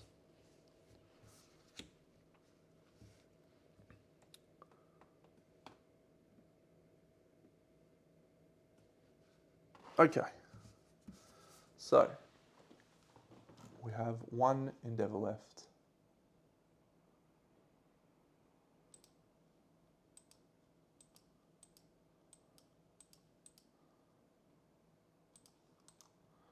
So let's go and craft some gear. So filters, craftable, own settlement locations, close. Great.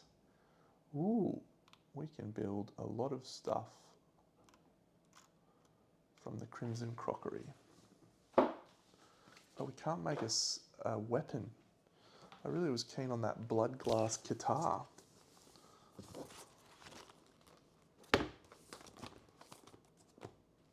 Okay.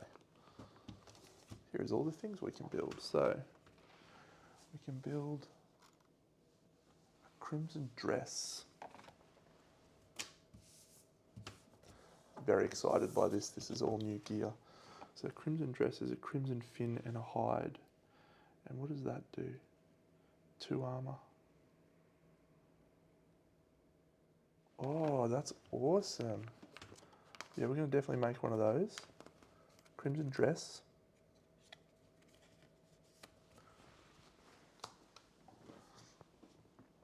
Craft that. We'll use that and we use a monster hide. Craft. Very good. Crimson helm we can also make. And crimson folds. What do we make the folds out of? Crimson folds is a pale flesh and an organ. Oh, this is good. Crimson helm we'll make. No, we'll use monster hide.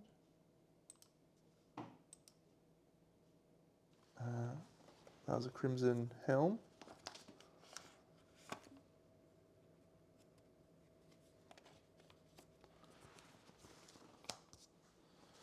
And crimson folds. Oh, what's the crimson guard?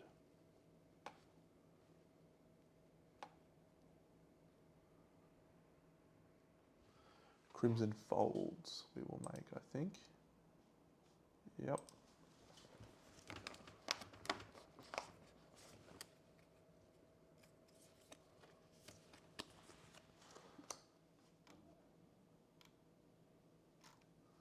What do we got left in storage? 1 bone. 2 bone. Okay, I'm going to definitely make the bone smith. I'm going to craft a couple of bone weapons.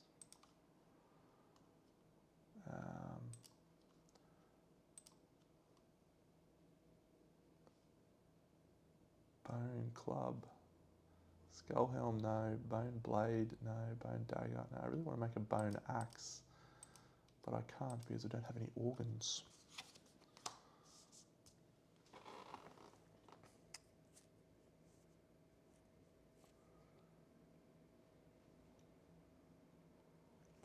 What's a crockbone hammer look like?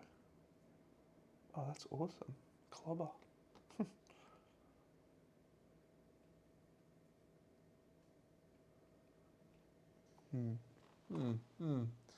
I think we'll make a bone blade. It's slightly better than a founding stone. Slightly. Hits on a 6 and has 2 strength.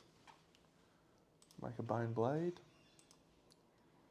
And do we make a bone darts? Don't think we need bone darts. So we want a skull helm for the brawler armor. Or do we just make another bone blade?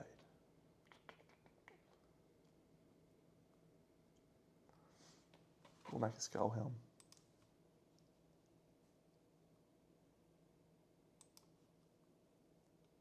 Well, we got more bones. What do we got left?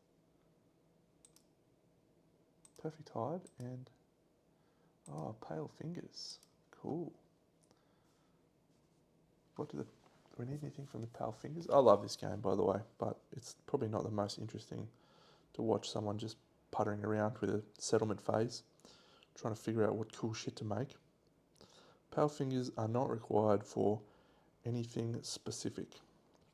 So we can make, I think we will make bone daggers. Is that silly? 3 on a 7+? Yeah. Yeah, that's silly. We don't need them. We'll just make another bone blade. Craft. Okay. 2 bone blades and a skull helm.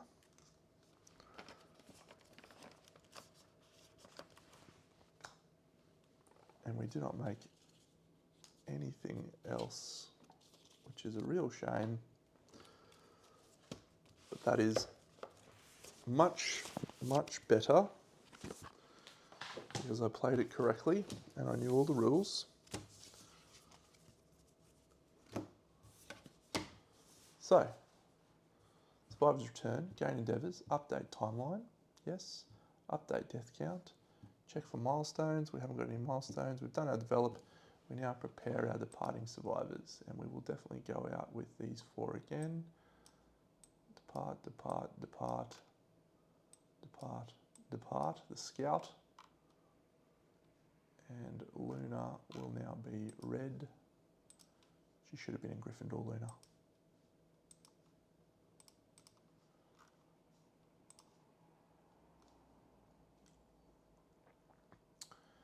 And that is all. I am going to cease streaming now, friends, but I'm probably going to keep playing this tonight, but I may do a recording instead of another stream. So enjoy that. Enjoy that. No, it hasn't. Yeah, don't be ridiculous, mate. It's probably one of the most boring things I can do, play board games on stream, but I love it. I just love it. We're going to fight another Crimson Crocodile in Lantern Year 1.